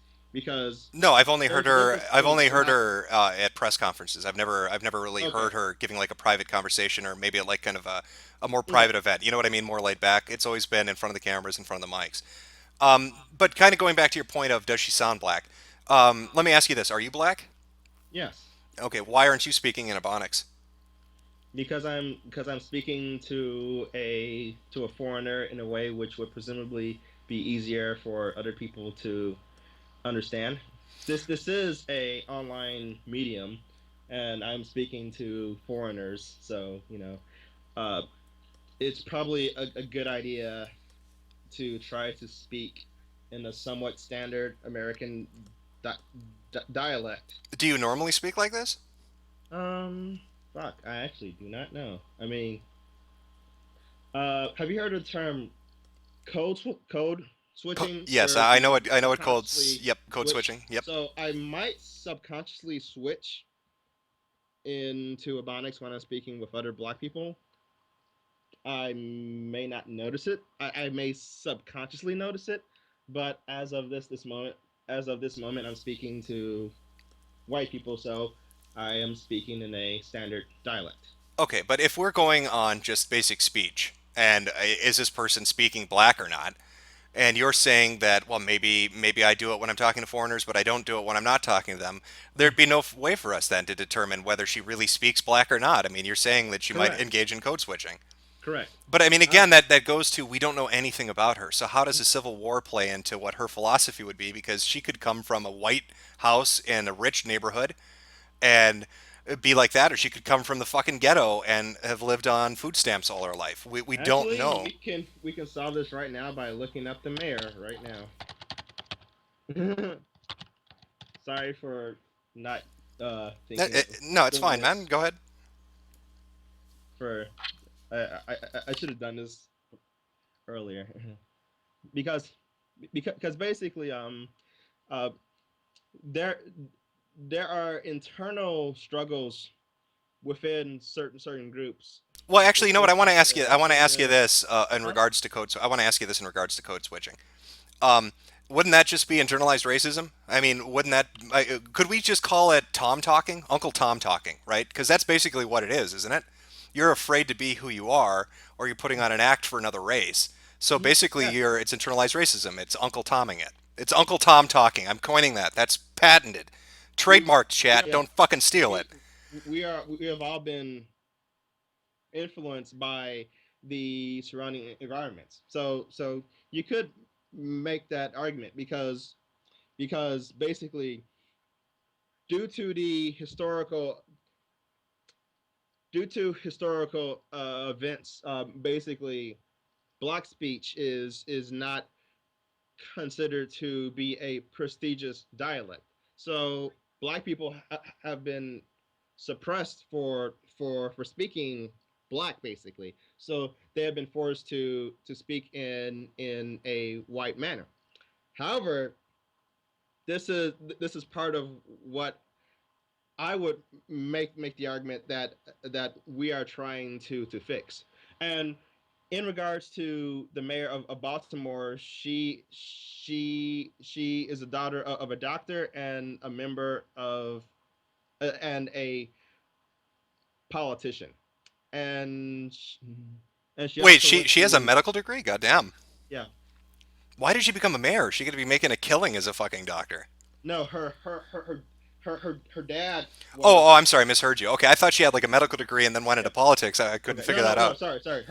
Her mom was a doctor. Her dad was uh, a politician. So she does come from a different world than other black people do. So why did they vote her in? If it's a majority population that's black in Baltimore, why would they ever vote her into office if she's from, if she's an Uncle Tom, if she's from a different political world, a different kind of cultural world, and that doesn't make sense to me. If this is an issue the People black are community, oh, go ahead. have you heard of the term false consciousness? No, go ahead, drop it on me. Um, Make me woke. Basically, Tell me what it it's is. a Marxist term, which makes the argument that people can often be deceived by appeals to their nation, to their race, etc., when they're still being screwed over.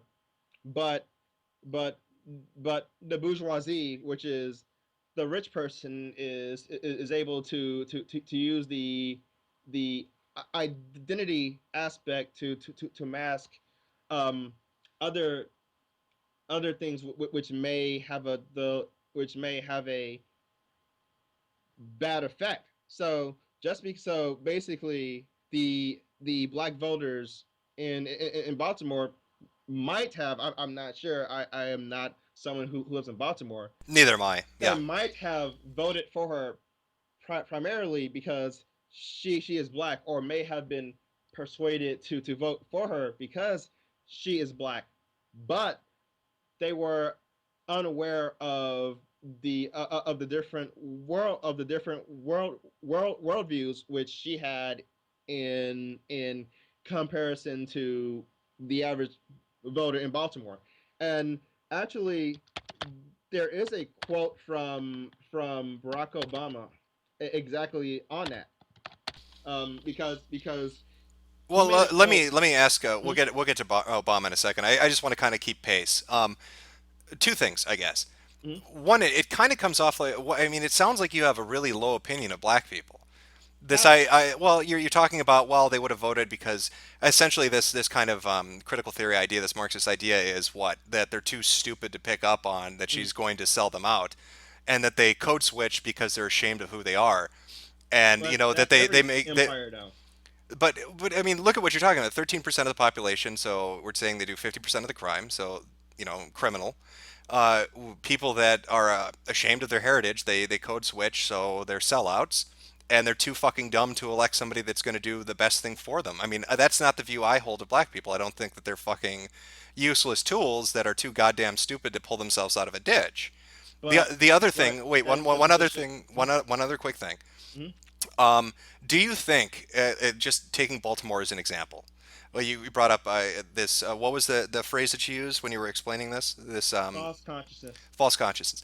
Do you think if more black people or if more of the population in Baltimore had been Marxist or communist, that they would have been more aware of this and then voted better? Yes.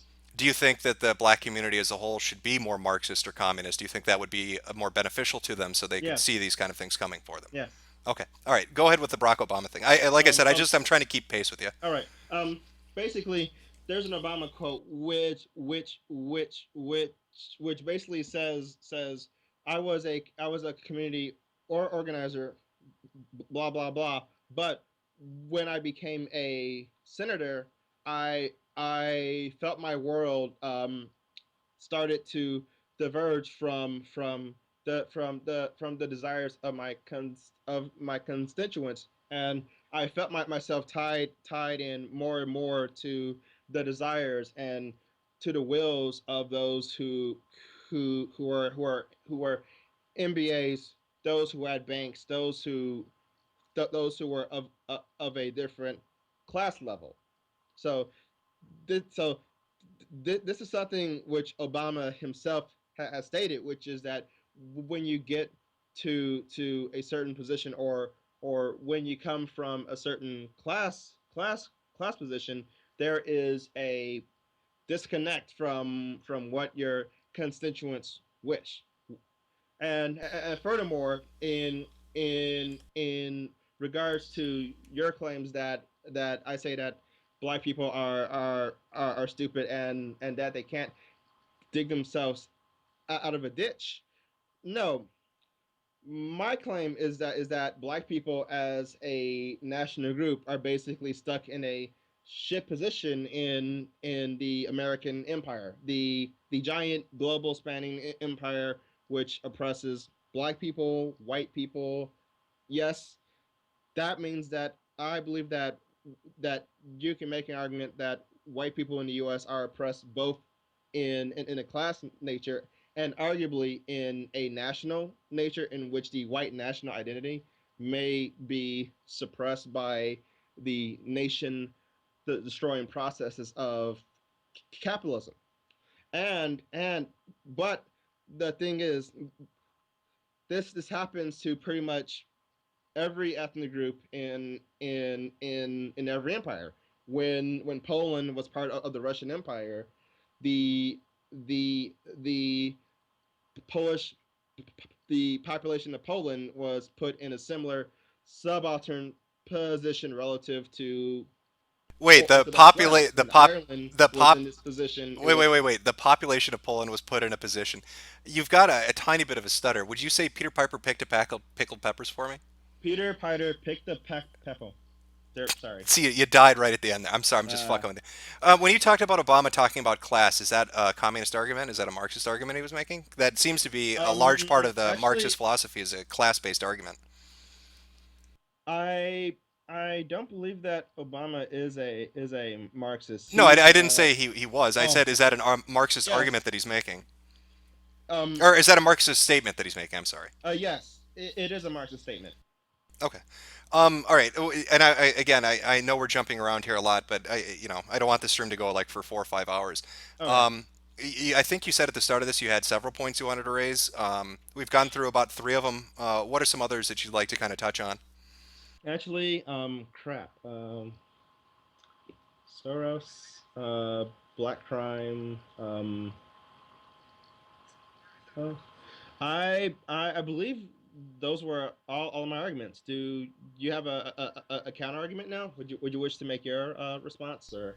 Well, yeah, my argument in regards to Black Lives Matters, and you summed it up. That was the tweet that I put out that kind of got your interest or that got your attention to come on.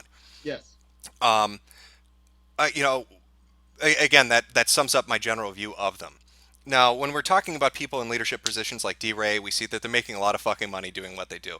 Personally, myself, I always become a little bit wary of people that make a lot of fucking money leading a group of people to do stupid shit. And I think that you could make an argument that Black Lives Matters does stupid shit. When we're talking about the people that they hold up as martyrs, I said every martyr a thug. Yes. You look at the people that they brought up. We've got people like Corinne Gaines. Who was that? That was a woman that had a warrant for her arrest for failure to appear. Her boyfriend had a warrant for assault against her, which is bizarre that she'd be hanging out with him when he's got that hanging over his head. Police show up to the house. She's got a loaded gun. There are videos of her filming herself, loading up the shotgun. She's pointing it at cops and made the statement, according to the police. Again, that this part isn't caught on camera. That if they come in, they're gonna fucking die, and she's gonna shoot them as they're trying to, basically breach into the living room. Now, she was held up as an example of somebody who was erroneously killed. This never should have happened. Now, to me, that seems fucking bizarre. This is a woman who had a warrant for her arrest that didn't go to court, so of course the police are going to come to your fucking house. When the police get there, what does she do? She grabs a fucking shotgun, barricades herself into the house, holds her kid in her arms, and points the gun at the cops. What is the reasonable expectation that the police are going to do in that situation? Spend 18 hours telling her that she's beautiful and that the world is fucking flowers and unicorn farts? They have to act. They have to do something. They can't just let somebody who's basically going to trial on a criminal charge set the fucking momentum. They can't let criminals, in this case she is, I mean, she's got this, maybe she would have been found innocent, but the point is she failed to appear. They can't let people that have committed criminal acts set the agenda for how police situations are de-escalated. I don't think the cops woke up in the morning and said, you know what, Tom? What's that, Bob? Let's go kill us a nigger. I don't think that's the conversation that they had that fucking morning. Not to mention this bitch, by the way, I particularly dislike her because she's a nutty motherfucker. I hate somebody that puts her kid in harm's way. I think that's fucking bullshit. Her plates on her cars, because this all relates to a traffic stop. And people act like, oh my God, this traffic stop, why was this such a big deal? This nutty bitch was a sovereign citizen. I don't know if you're familiar with what that is. Yes, I am. All right, she had her own fucking plates made up, slapped on the car, talking about, the Articles of Confederacy say that I'm not driving a car, I'm traveling, shit like that. So I have a feeling that the police have dealt with her ass quite a bit. They finally ticket her because they can't stand the shit anymore, and she fails to appear. And then they look and they see that there's a concurrent warrant out for her boyfriend for beating her ass. So, I mean, hell, they might not even have showed up just to serve the warrant on her. They might have thought, my God, maybe she's in physical danger if the guy she's living with has a charge over his head for beating the shit out of her. And that's one example. You've got somebody like Seville Smith. This is a guy whose sister went on television and told people, why are you burning down our neighborhoods? Go to the suburbs and burn down white people's houses. Burn down white people's businesses. Now, he had all this different fucking shit on him, right? The story when it first came out, people were saying, oh my God, why did the police kill him? It is an erroneous killing. Well, Seville Smith had a gun that was from a fucking robbery.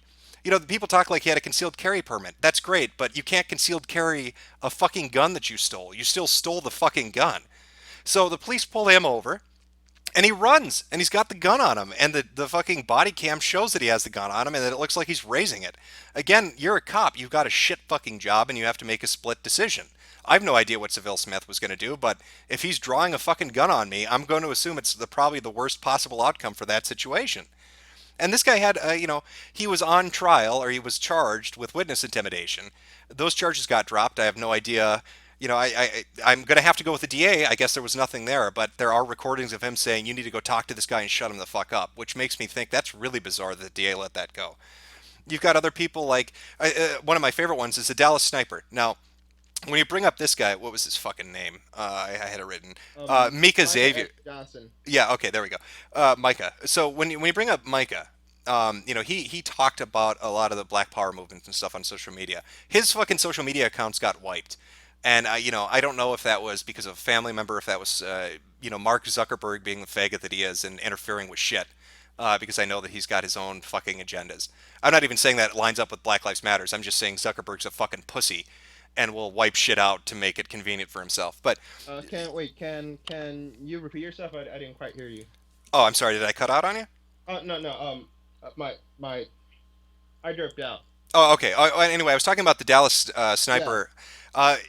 There are archives, and I don't have them on me right now. I can link them later on Twitter if you want to take a look at them, where he is interacting, following, liking, and talking to Black Power movements, Black Lives Matters. I mean, he's tuned into this fucking shit. Yes. One of the interesting side notes to that is one of the main groups that he was following were the ones in Minnesota who have also, by the way, had the most violent, or some of the more violent fucking protests. I mean, the most recent one that they had ended up crippling a cop. They dropped a fucking cinder block on his head from an overpass bridge, and they threw a fucking M80 into a line of police that exploded. You've got people. The one with the Poland K attacking them. No, I know I'm getting to that one actually. Okay. That would be, you're talking about Jamar Clark. Jamar Clark in Minnesota. Here's a guy. This is a beautiful one. Again, I'm listing these people off in the reaction to him because it's the same fucking thing that happens every time. Black guy gets shot by the cops. Everybody jumps on the hashtag. The fucking leaders of the movement make statements saying how innocent they were and they didn't do nothing. And then, a week to a month later, all this shit comes out about them and they don't back down from that stance. And fuck, they even go on to potentially riot or protest about it. So you've got Jamar Clark. Here's a guy that actually tried to pull some shit on the police before. He stole a car, drove it 70 miles an hour into somebody else's fucking house. Now, he tried to claim that the police beat him. The thing he didn't know was the police had a fucking dash or a body cam. So there's video recorded of him not being beaten. So nothing ever happened with that. I mean, it was just bullshit story he made up to try to make the police look guilty of something they didn't do. Fast forward to his more recent event. Girlfriend gets beaten. He's at the fucking ambulance. They're heated. Cops show up. He resists arrest. He gets shot. Now, the witnesses said, oh my God, he was handcuffed. He was thrown on the ground. They actually made it sound like he was fucking executed. He's handcuffed, thrown on the ground, face down. Cop puts his boot in between his shoulder blades and shoots him in the back of the head. What happens? Mark Dayton, the police force in Minnesota, take a look at the fucking film that's available, and you can clearly see that's not actually what fucking happened. And the video has been released. It was released after they did their inquiry. I think you can still find it on YouTube if you look, and I know I posted clips from a couple of the different sources up on Twitter. I'll try to find those later. But they had a protest for a fucking month in Minnesota over Jamar Clark. His brother goes out and makes a statement saying that he agrees with ISIS. The terrorist attacks are the way to go. That you need to get violent and you need to cause strife and let's fucking kill anybody. ISIS is good by me.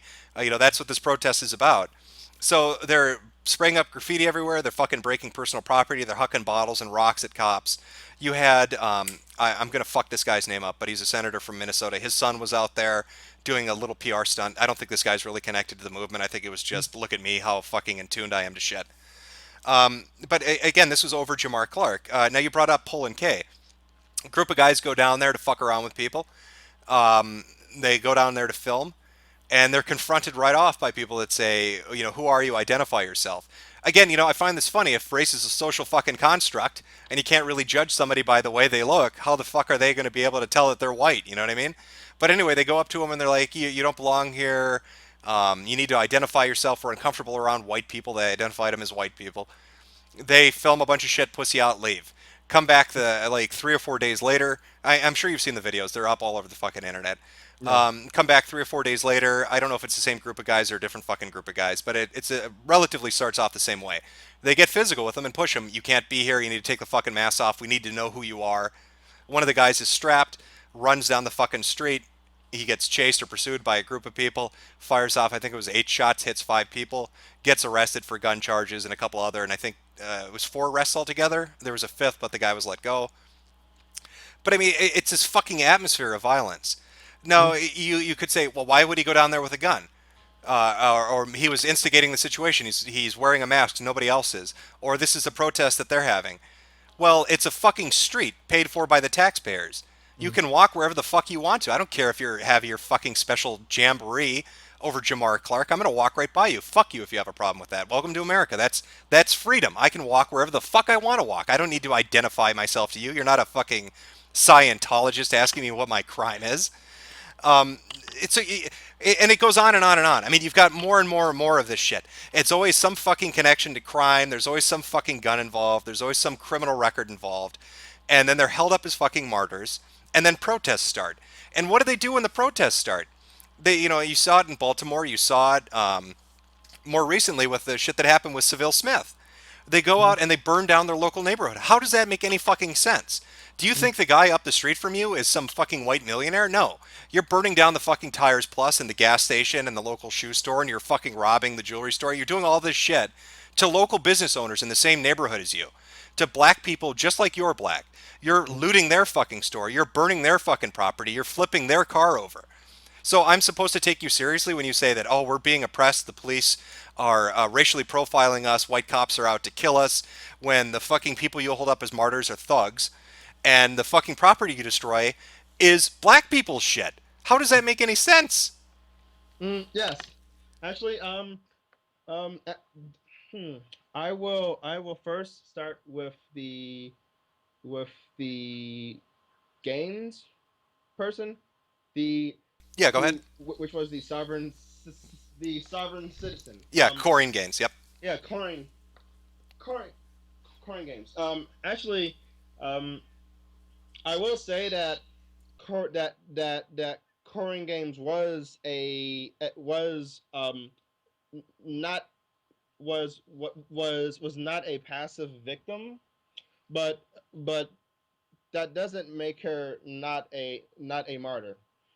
And when I say that, I mean I I mean that the historical the mythology which has developed, as which you have criticized, is that Corinne Gaines basically was a martyr who was attacked by the police, who was a passive victim.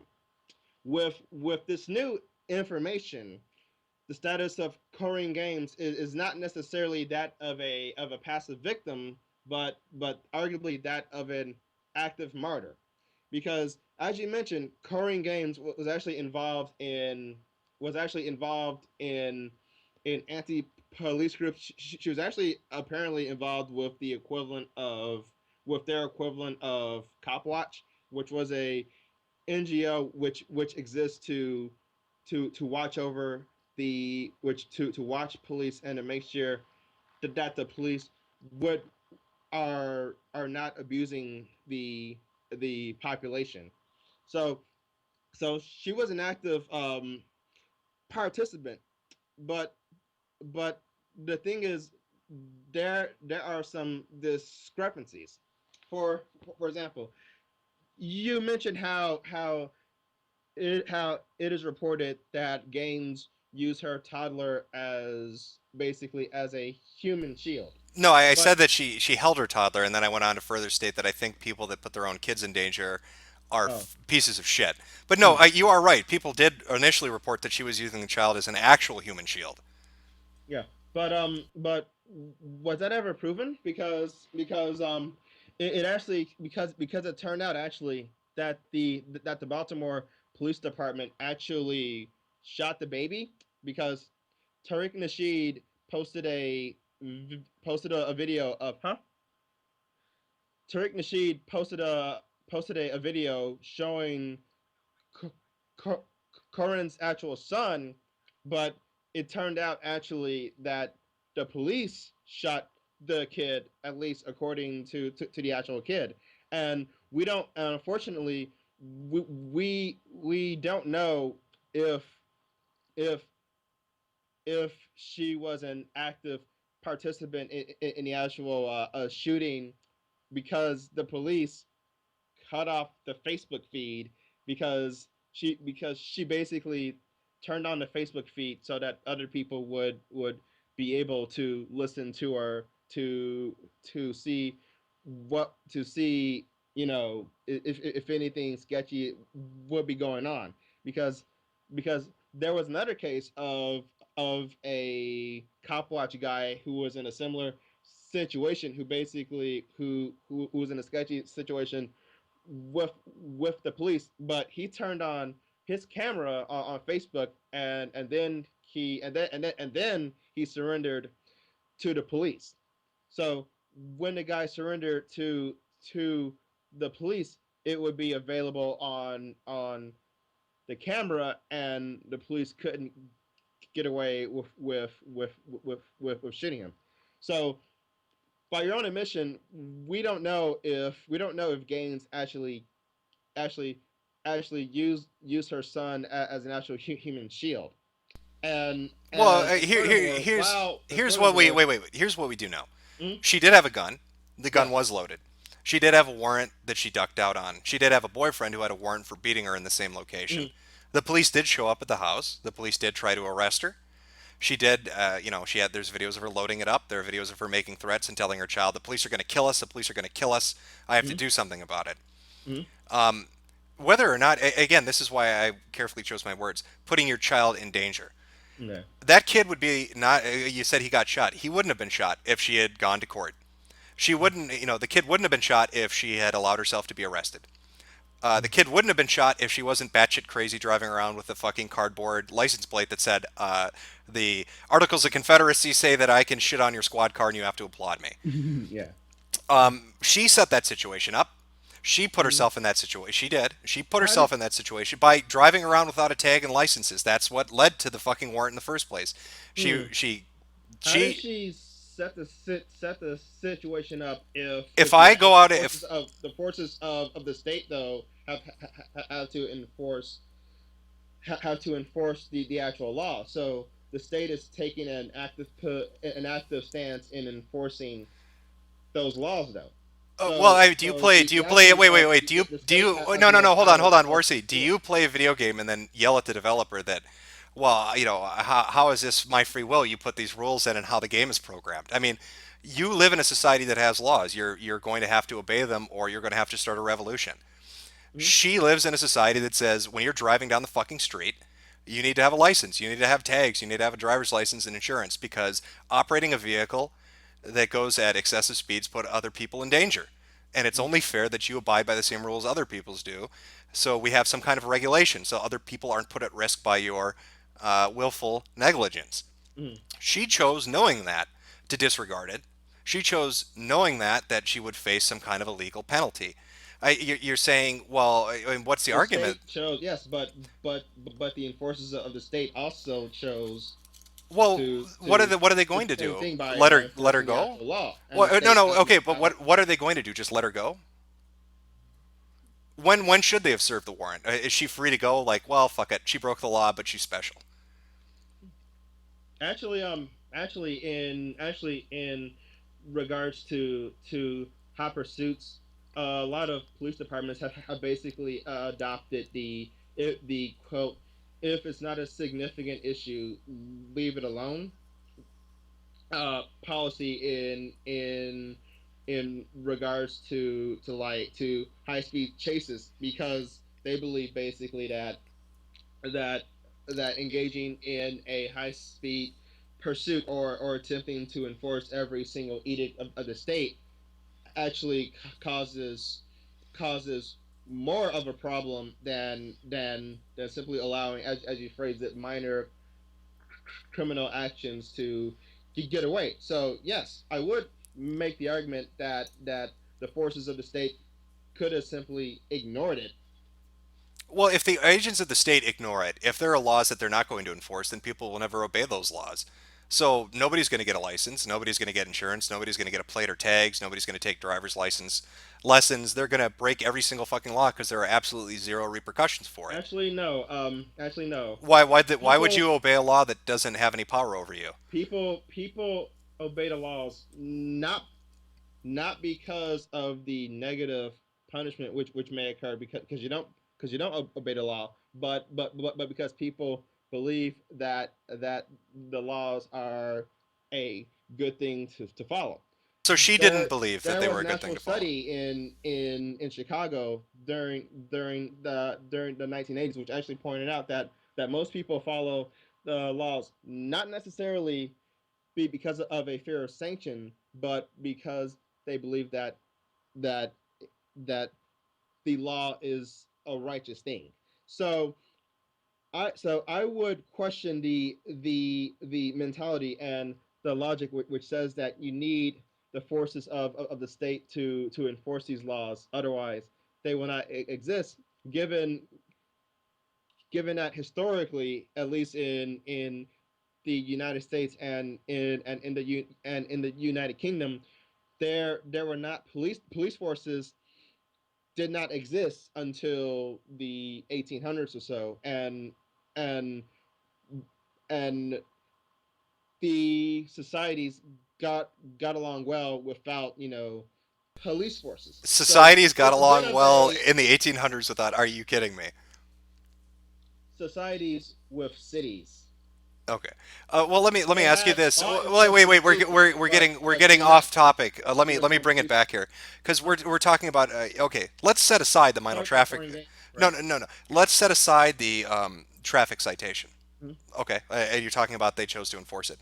That's neglecting the fact that the person she's living with had a warrant out for beating her.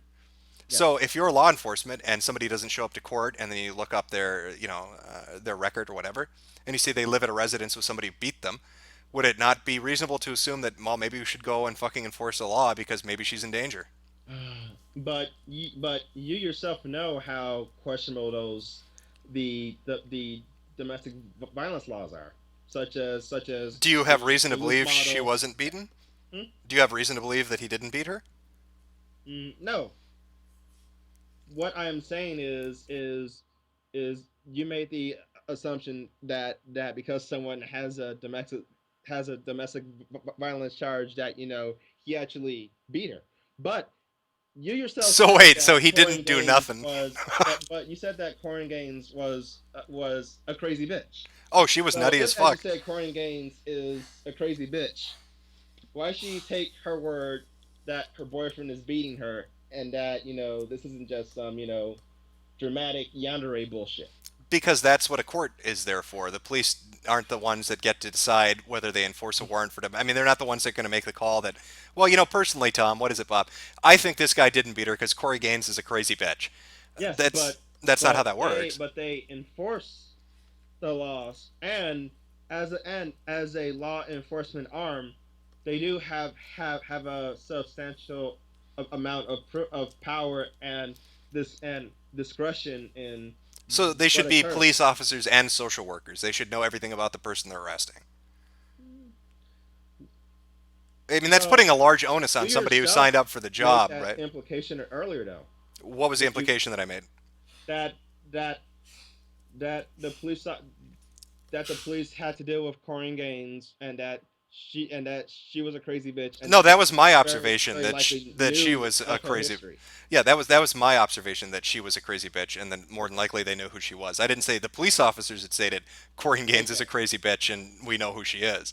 I'm just saying, based on what I've seen of her and based on what I've read of her, I'm pretty sure that she was a fucking nutter, and that people probably were aware of how crazy she was. Yes. Basically, that is something which you that yes, something that you could say is something which historians will probably have to decide in like 50 or 100 years. Kind of like how Joan of Arc currently is basically a national hero of France, but she may have been schizophrenic. So while Corrine Do you Gaines think is Corrine not Gaines is going to exactly, be the American Joan of Arc? You've got to be fucking kidding me. you never know. After No, I'm pretty fairly certain this bitch is not going to be the Joan of Arc of America. well, what would you say about Anders Breivik? He's not even American. No, but it's an analogy. He is a controversial person who might have a different historical reaction like 50 or 100 years in the future. So you're asking me what I think the reaction to Breivik is going to be 100 Yes, years from now? in 50 to 100 years. If I could tell you what was going to happen in 50 to 100 years, I'd be playing the fucking lottery, buddy. Yes, true. But I asked you what you think. I didn't ask you for a hardcore proof of the future. 100 years from now, please summon forward the information from the future. I was asking your personal opinion. My personal opinion of how Breivik is going to be viewed, he's Yes. going to be he's going to be viewed as somebody who probably had an ideology that was gaining traction in Europe at the time, which is anti-immigrant and anti-leftist. And I have a feeling that they're going to still look at him like he was a fucking criminal because he Oh. went to an island and shot up a bunch of kids. Okay. Well, basically, my argument is basically that Corey Gates, as well as a lot of other controversial figures, will probably have a different historical outlook, probably 50 or 100 years or 100 years from now. And I'm willing to make the statement that even people such as Dylan Roof or Anders Breivik might be looked upon differently. Wait, did you say Dylan Roof? Yes, even Dylan Roof. What do you think his view is? My turn to ask you, Nostradamus. What do you think Dylan Roof is going to be looked at as in 100 years? I do not know. He might be considered to be a generic terrorist. He might be considered to be the vanguard of the race war. We don't really know, but I am willing to make the claim that our discussions on how batshit Korean games are might be restricted to our perspective in history right now because we are basically dealing with the immediate aftermath versus what people may look upon these struggles 20 or 30 years in the future. You've got to. I mean, let's be realistic here. You have to be insane if you think that Corey Gaines, of all people, of anybody that you could choose, could even potentially be held up as some kind of exemplary example of fighting the system or being a Joan of Arc of America. That's just fucking nutty. Even Dylan Roof will not. Nobody's even going to know who they are.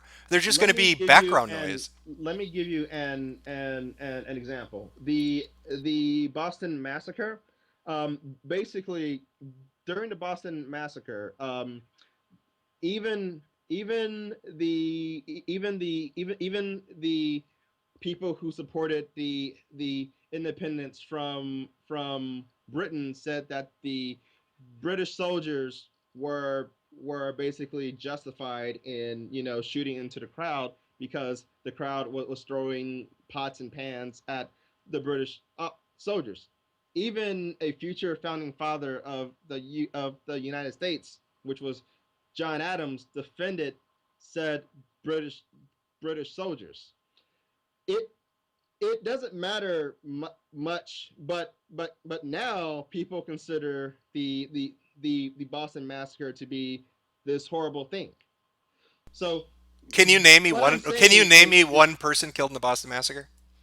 there were No, without looking. Can you name a name of one person? Christmas attacks. Okay, and you think that say it again.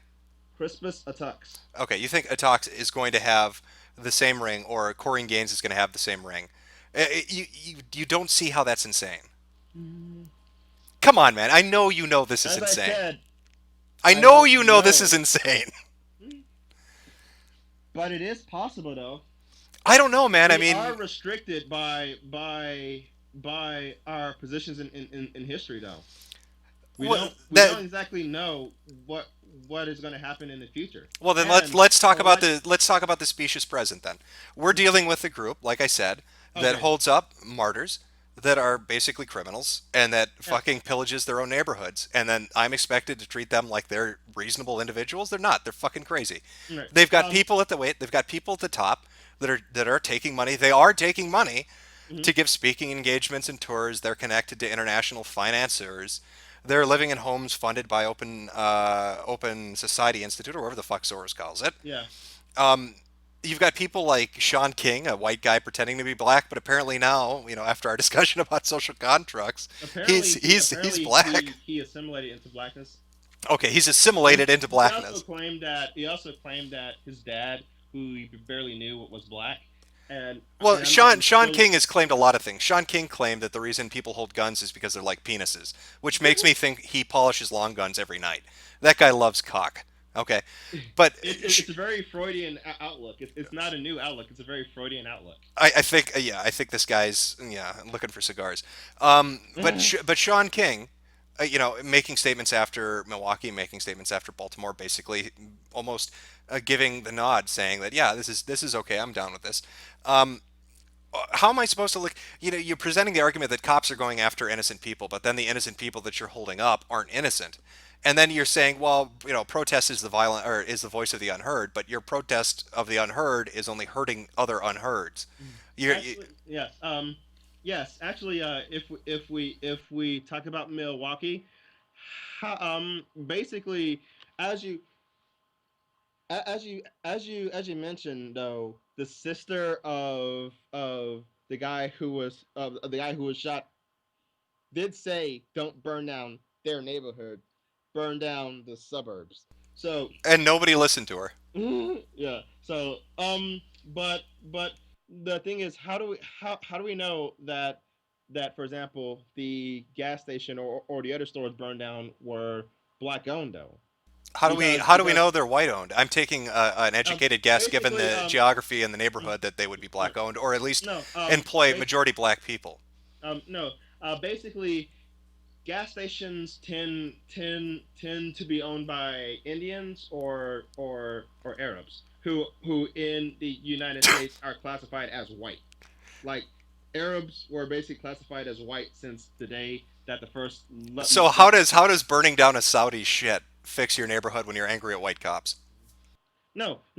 You said that they were burning down their neighborhood and burning. Oh, okay, yeah. And now I'm saying, let's go with what you're saying. How does them burning down a Saudi's gas station fix white police violence against black people? Have you heard of the term the liberatory power of violence?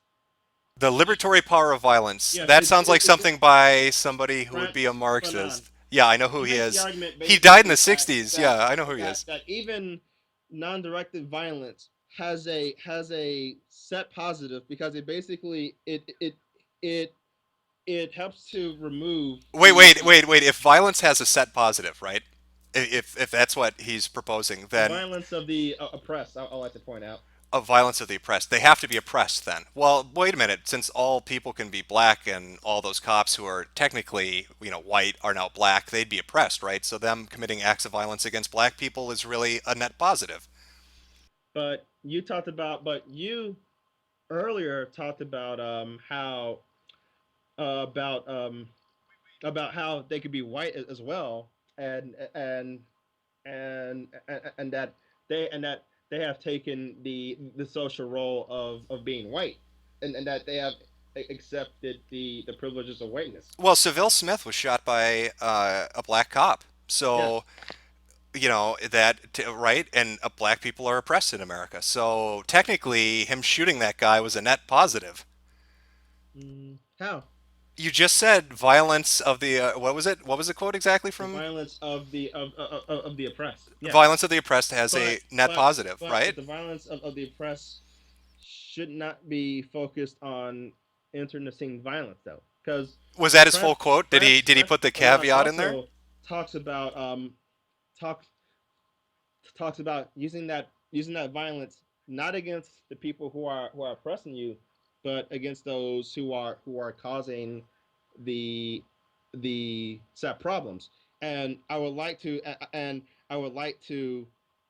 point out that a lot of those gas stations tend to extort people in terms of those sneaky fucking Arabs. I said those sneaky fucking Arabs robbing people. That's a racist view. How do you know they're not the most honest people on earth? I don't know. It's actually funny. I knew a Palestinian guy. He flat out told me this. He flat out said he flat out told me Arabs will basically fuck you over, and I'm like, okay. I didn't exactly ask for this, but thank you for telling me this information. This is what he told me himself. So I'm not saying this. This is what the Palestinian guy told me. And well, I'm like, the Palestinian guy might have reasons for not liking a Saudi. I'm just saying. Yeah, that's what he told me, and I'm like, you know what? All right, fine. Well, I will take your information because you actually run a goddamn gas station, which is what he told me. Let me ask you a question. What do you think of? And this is off topic, but I'll bring it back on topic. What do you think of a child that throws a tantrum in a store? It's a bit like. No, just a child. No, I'm saying, if you were a parent and your child starts pissing themselves and kicking their feet and screaming "fuck you," are you going to encourage that behavior, or are you going to react to the behavior? Try to constrain it, or try to channel said behavior in a different way, because now wouldn't your parental wait, but that's fair enough. But wouldn't your parental authority be oppression to him? And wouldn't his tantruming, the violence, be a reaction to you? It's a net positive. So children tantruming in stores and acting like obnoxious little cunts, according to this Marxist philosopher, or however he described themselves, is really a net positive for society. We should have kids throwing tantrums in toy stores and pissing themselves and yelling loudly and being little cunts, and parents should is there applaud them. but is there a historical fact of children being oppressed Parents, by are you their kidding parents me? and being abused over Are you generations though?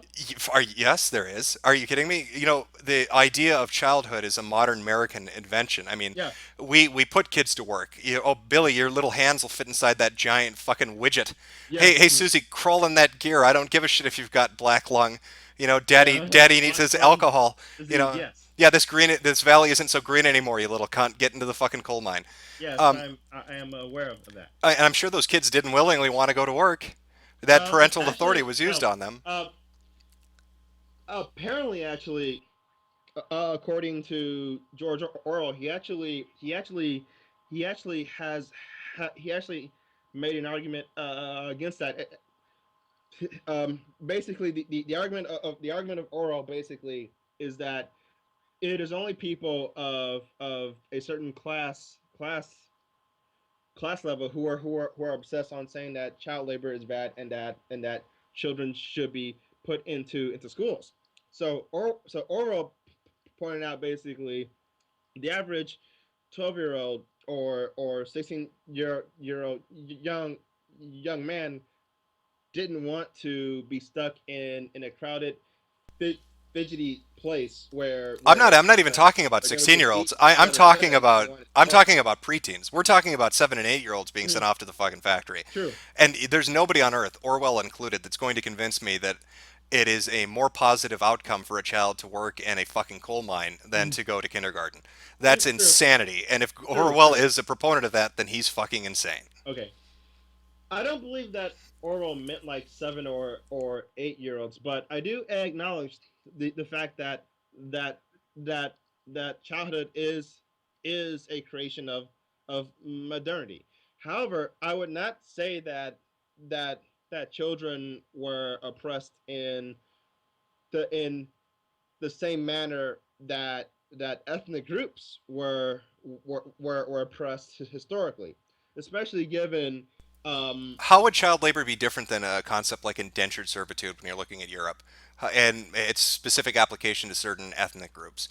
I'm not even talking about American slavery, the Arab slave trade. I'm just talking about indentured servitude. You know, the child obviously isn't, and again, I do not think you will find an 8-year-old that says, yes, I want to work in the coal mine. Yeah, That's yes, parental authority being exercised. And back to the tantruming thing, Orwell may have meant teenagers, but we're not talking about 16-year-olds kicking their feet in the aisle saying, I want that Pokemon. We're talking about 7 and 8-year-olds. Yes. So, I mean, by this original, you know, what was his name again? I want to make sure I get it right. The one who's Frantz Fanon. Frantz Fanon. By Frantz Fanon's, you know, outlook, if a child sees that authority figure is oppressive and them tantruming, that's a net positive for society. That's a good thing. And do you don't think that would be? Fanon was talking about. I know what he specifically. Yeah, I know what he specifically meant, but I'm using his same logic in a different instance to show that there maybe are some issues with his logic. Mm-hmm. I mean, do you like tantruming kids? And well, yeah, but do you like tantruming children in stores? Because I find them to be fucking cunts. Well, someone phrased it as they could stab me and I would still be their friend. So apparently, it takes a lot for me to be antagonized. So wait, somebody could stab you and you would still be their friend? Are you a fucking? Someone told me this literally, and I'm like, okay. Are they a fucking cuck? What? So they're gonna let themselves get stabbed and be okay with that? No. Someone told me they could stab me and I would apparently still be their friend. And I'm like, okay, and I laughed. You may be the first black cuck I've ever met if that's true. Is that true? Would you take a stabbing and be okay with it? I don't know. I haven't been stabbed yet. I don't want to find this out, but. Well, I haven't been stabbed. I haven't been stabbed either. But if somebody stabs me, I'm not going to be their fucking best friend afterwards. Surprise. Okay. Okay. Well, yeah. This has kind of gone on. We've been going for like 2 hours. I'm going to let you. Let's do this. Yeah, 2.5 hours. I'll let you have the first word. I'm going to let you have the last word. And then that's the end of our discussion. So you know kind of what we talked about. I'm going to let you close us out with what you think of our discussion and the subject matter in general, and we'll leave it there. You'll have the last word on this. All right. Thank you, Mr. Mitakor. Basically, I have attempted to elaborate to the best of my ability, which I know isn't perfect, but it's just an online debate. The internet is serious business. Blah blah blah. Um, which was basically making the argument that one, just because Soros, who is an admittedly controversial person, is funding Black Black Lives Matter, is funding him, is funding the BLM group, I should say, doesn't mean that the historical and social strife which created Black Lives Matter would not exist. At the very worst, you can make the argument that that that Soros is trying to use Black Lives Matter basically for liberal ends, which is that Soros is trying to support Black Lives Matter, perhaps to support the Clintons, or to provide a relatively safe political grouping or political outlook. Because if Black Lives Matter did not exist, there would be groups such as the new Black Panther Party and various other small Black nationalist groups, uh, such as the Huey P. Newton Gun Club, which would have taken in the vacuum provided um, by the absence of Black Lives Matter. So basically, BLM, if you want to use the historical civil rights analogy, is attempting to be Martin Luther King's civil rights group, as opposed to Malcolm X or the Black Panthers or any other groups. So trying to suppress Black Lives Matter probably is not going to go too well, because the COINTELPRO in the 1960s basically created a years of lead type situation in the early 1970s, where you had communist and Black nationalist quote unquote terrorist groups engaging in urban struggle. Second, a good portion of the violence and the struggles which have been occurring, which have been attributed to Black Lives Matter, are often by people who are not Black Lives Matter, people who didn't even use the Black Lives Matter chant when engaging in said political violence. While I will not condone said political violence, I am not going to condemn said political violence either. However, the fact is that at least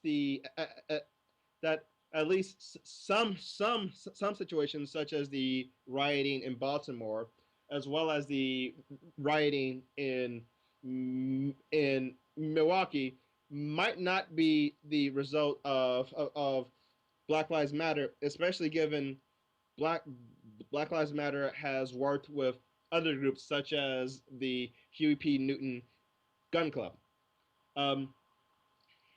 which is a fact.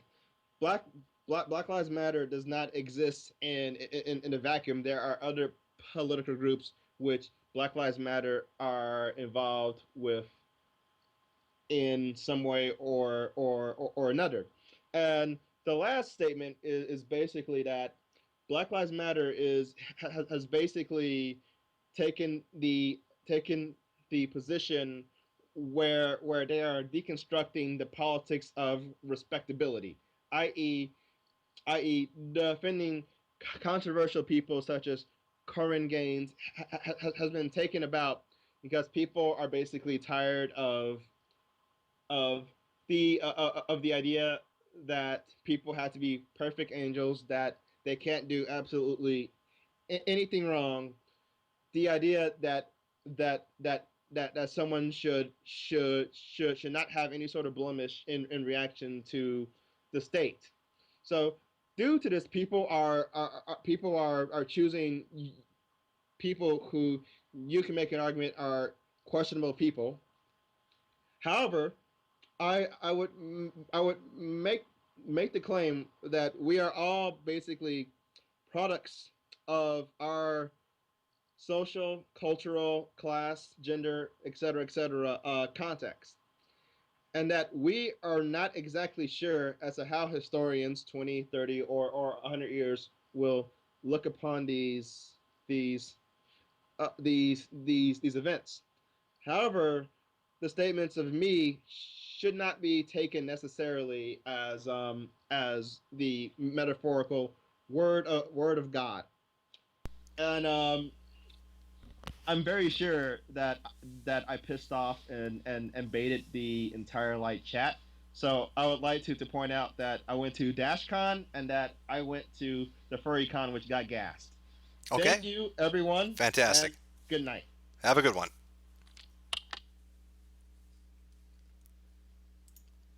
Okay, let's close that out.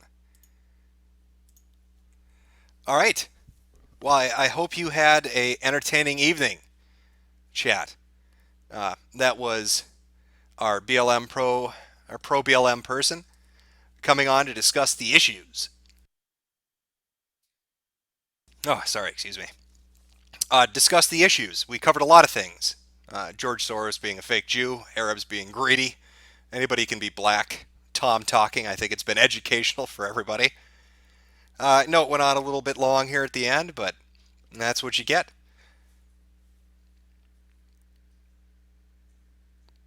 I'm just reading through chat right now before I close this out. Because of the delay, you think I left. No, I'm still actually fucking here. I am still here talking to you. But yeah, it's been 2.5 hours. I think I'm going to call it right here. Hope you guys enjoyed the Blackocast. It still is a open offer to anybody that wants to come on and argue for BLM. I welcome all fucking challengers. I welcome all fucking challengers on this subject matter. All right, chat. You have a good one. You take it easy, and remember, you're all black. We're all black now. People have to do what we say because we're oppressed. When you go to a store, beat somebody. That's just a net positive for society. And make sure to call everybody nigga, because you don't want to be doing that Tom talking shit. You sellout fuck.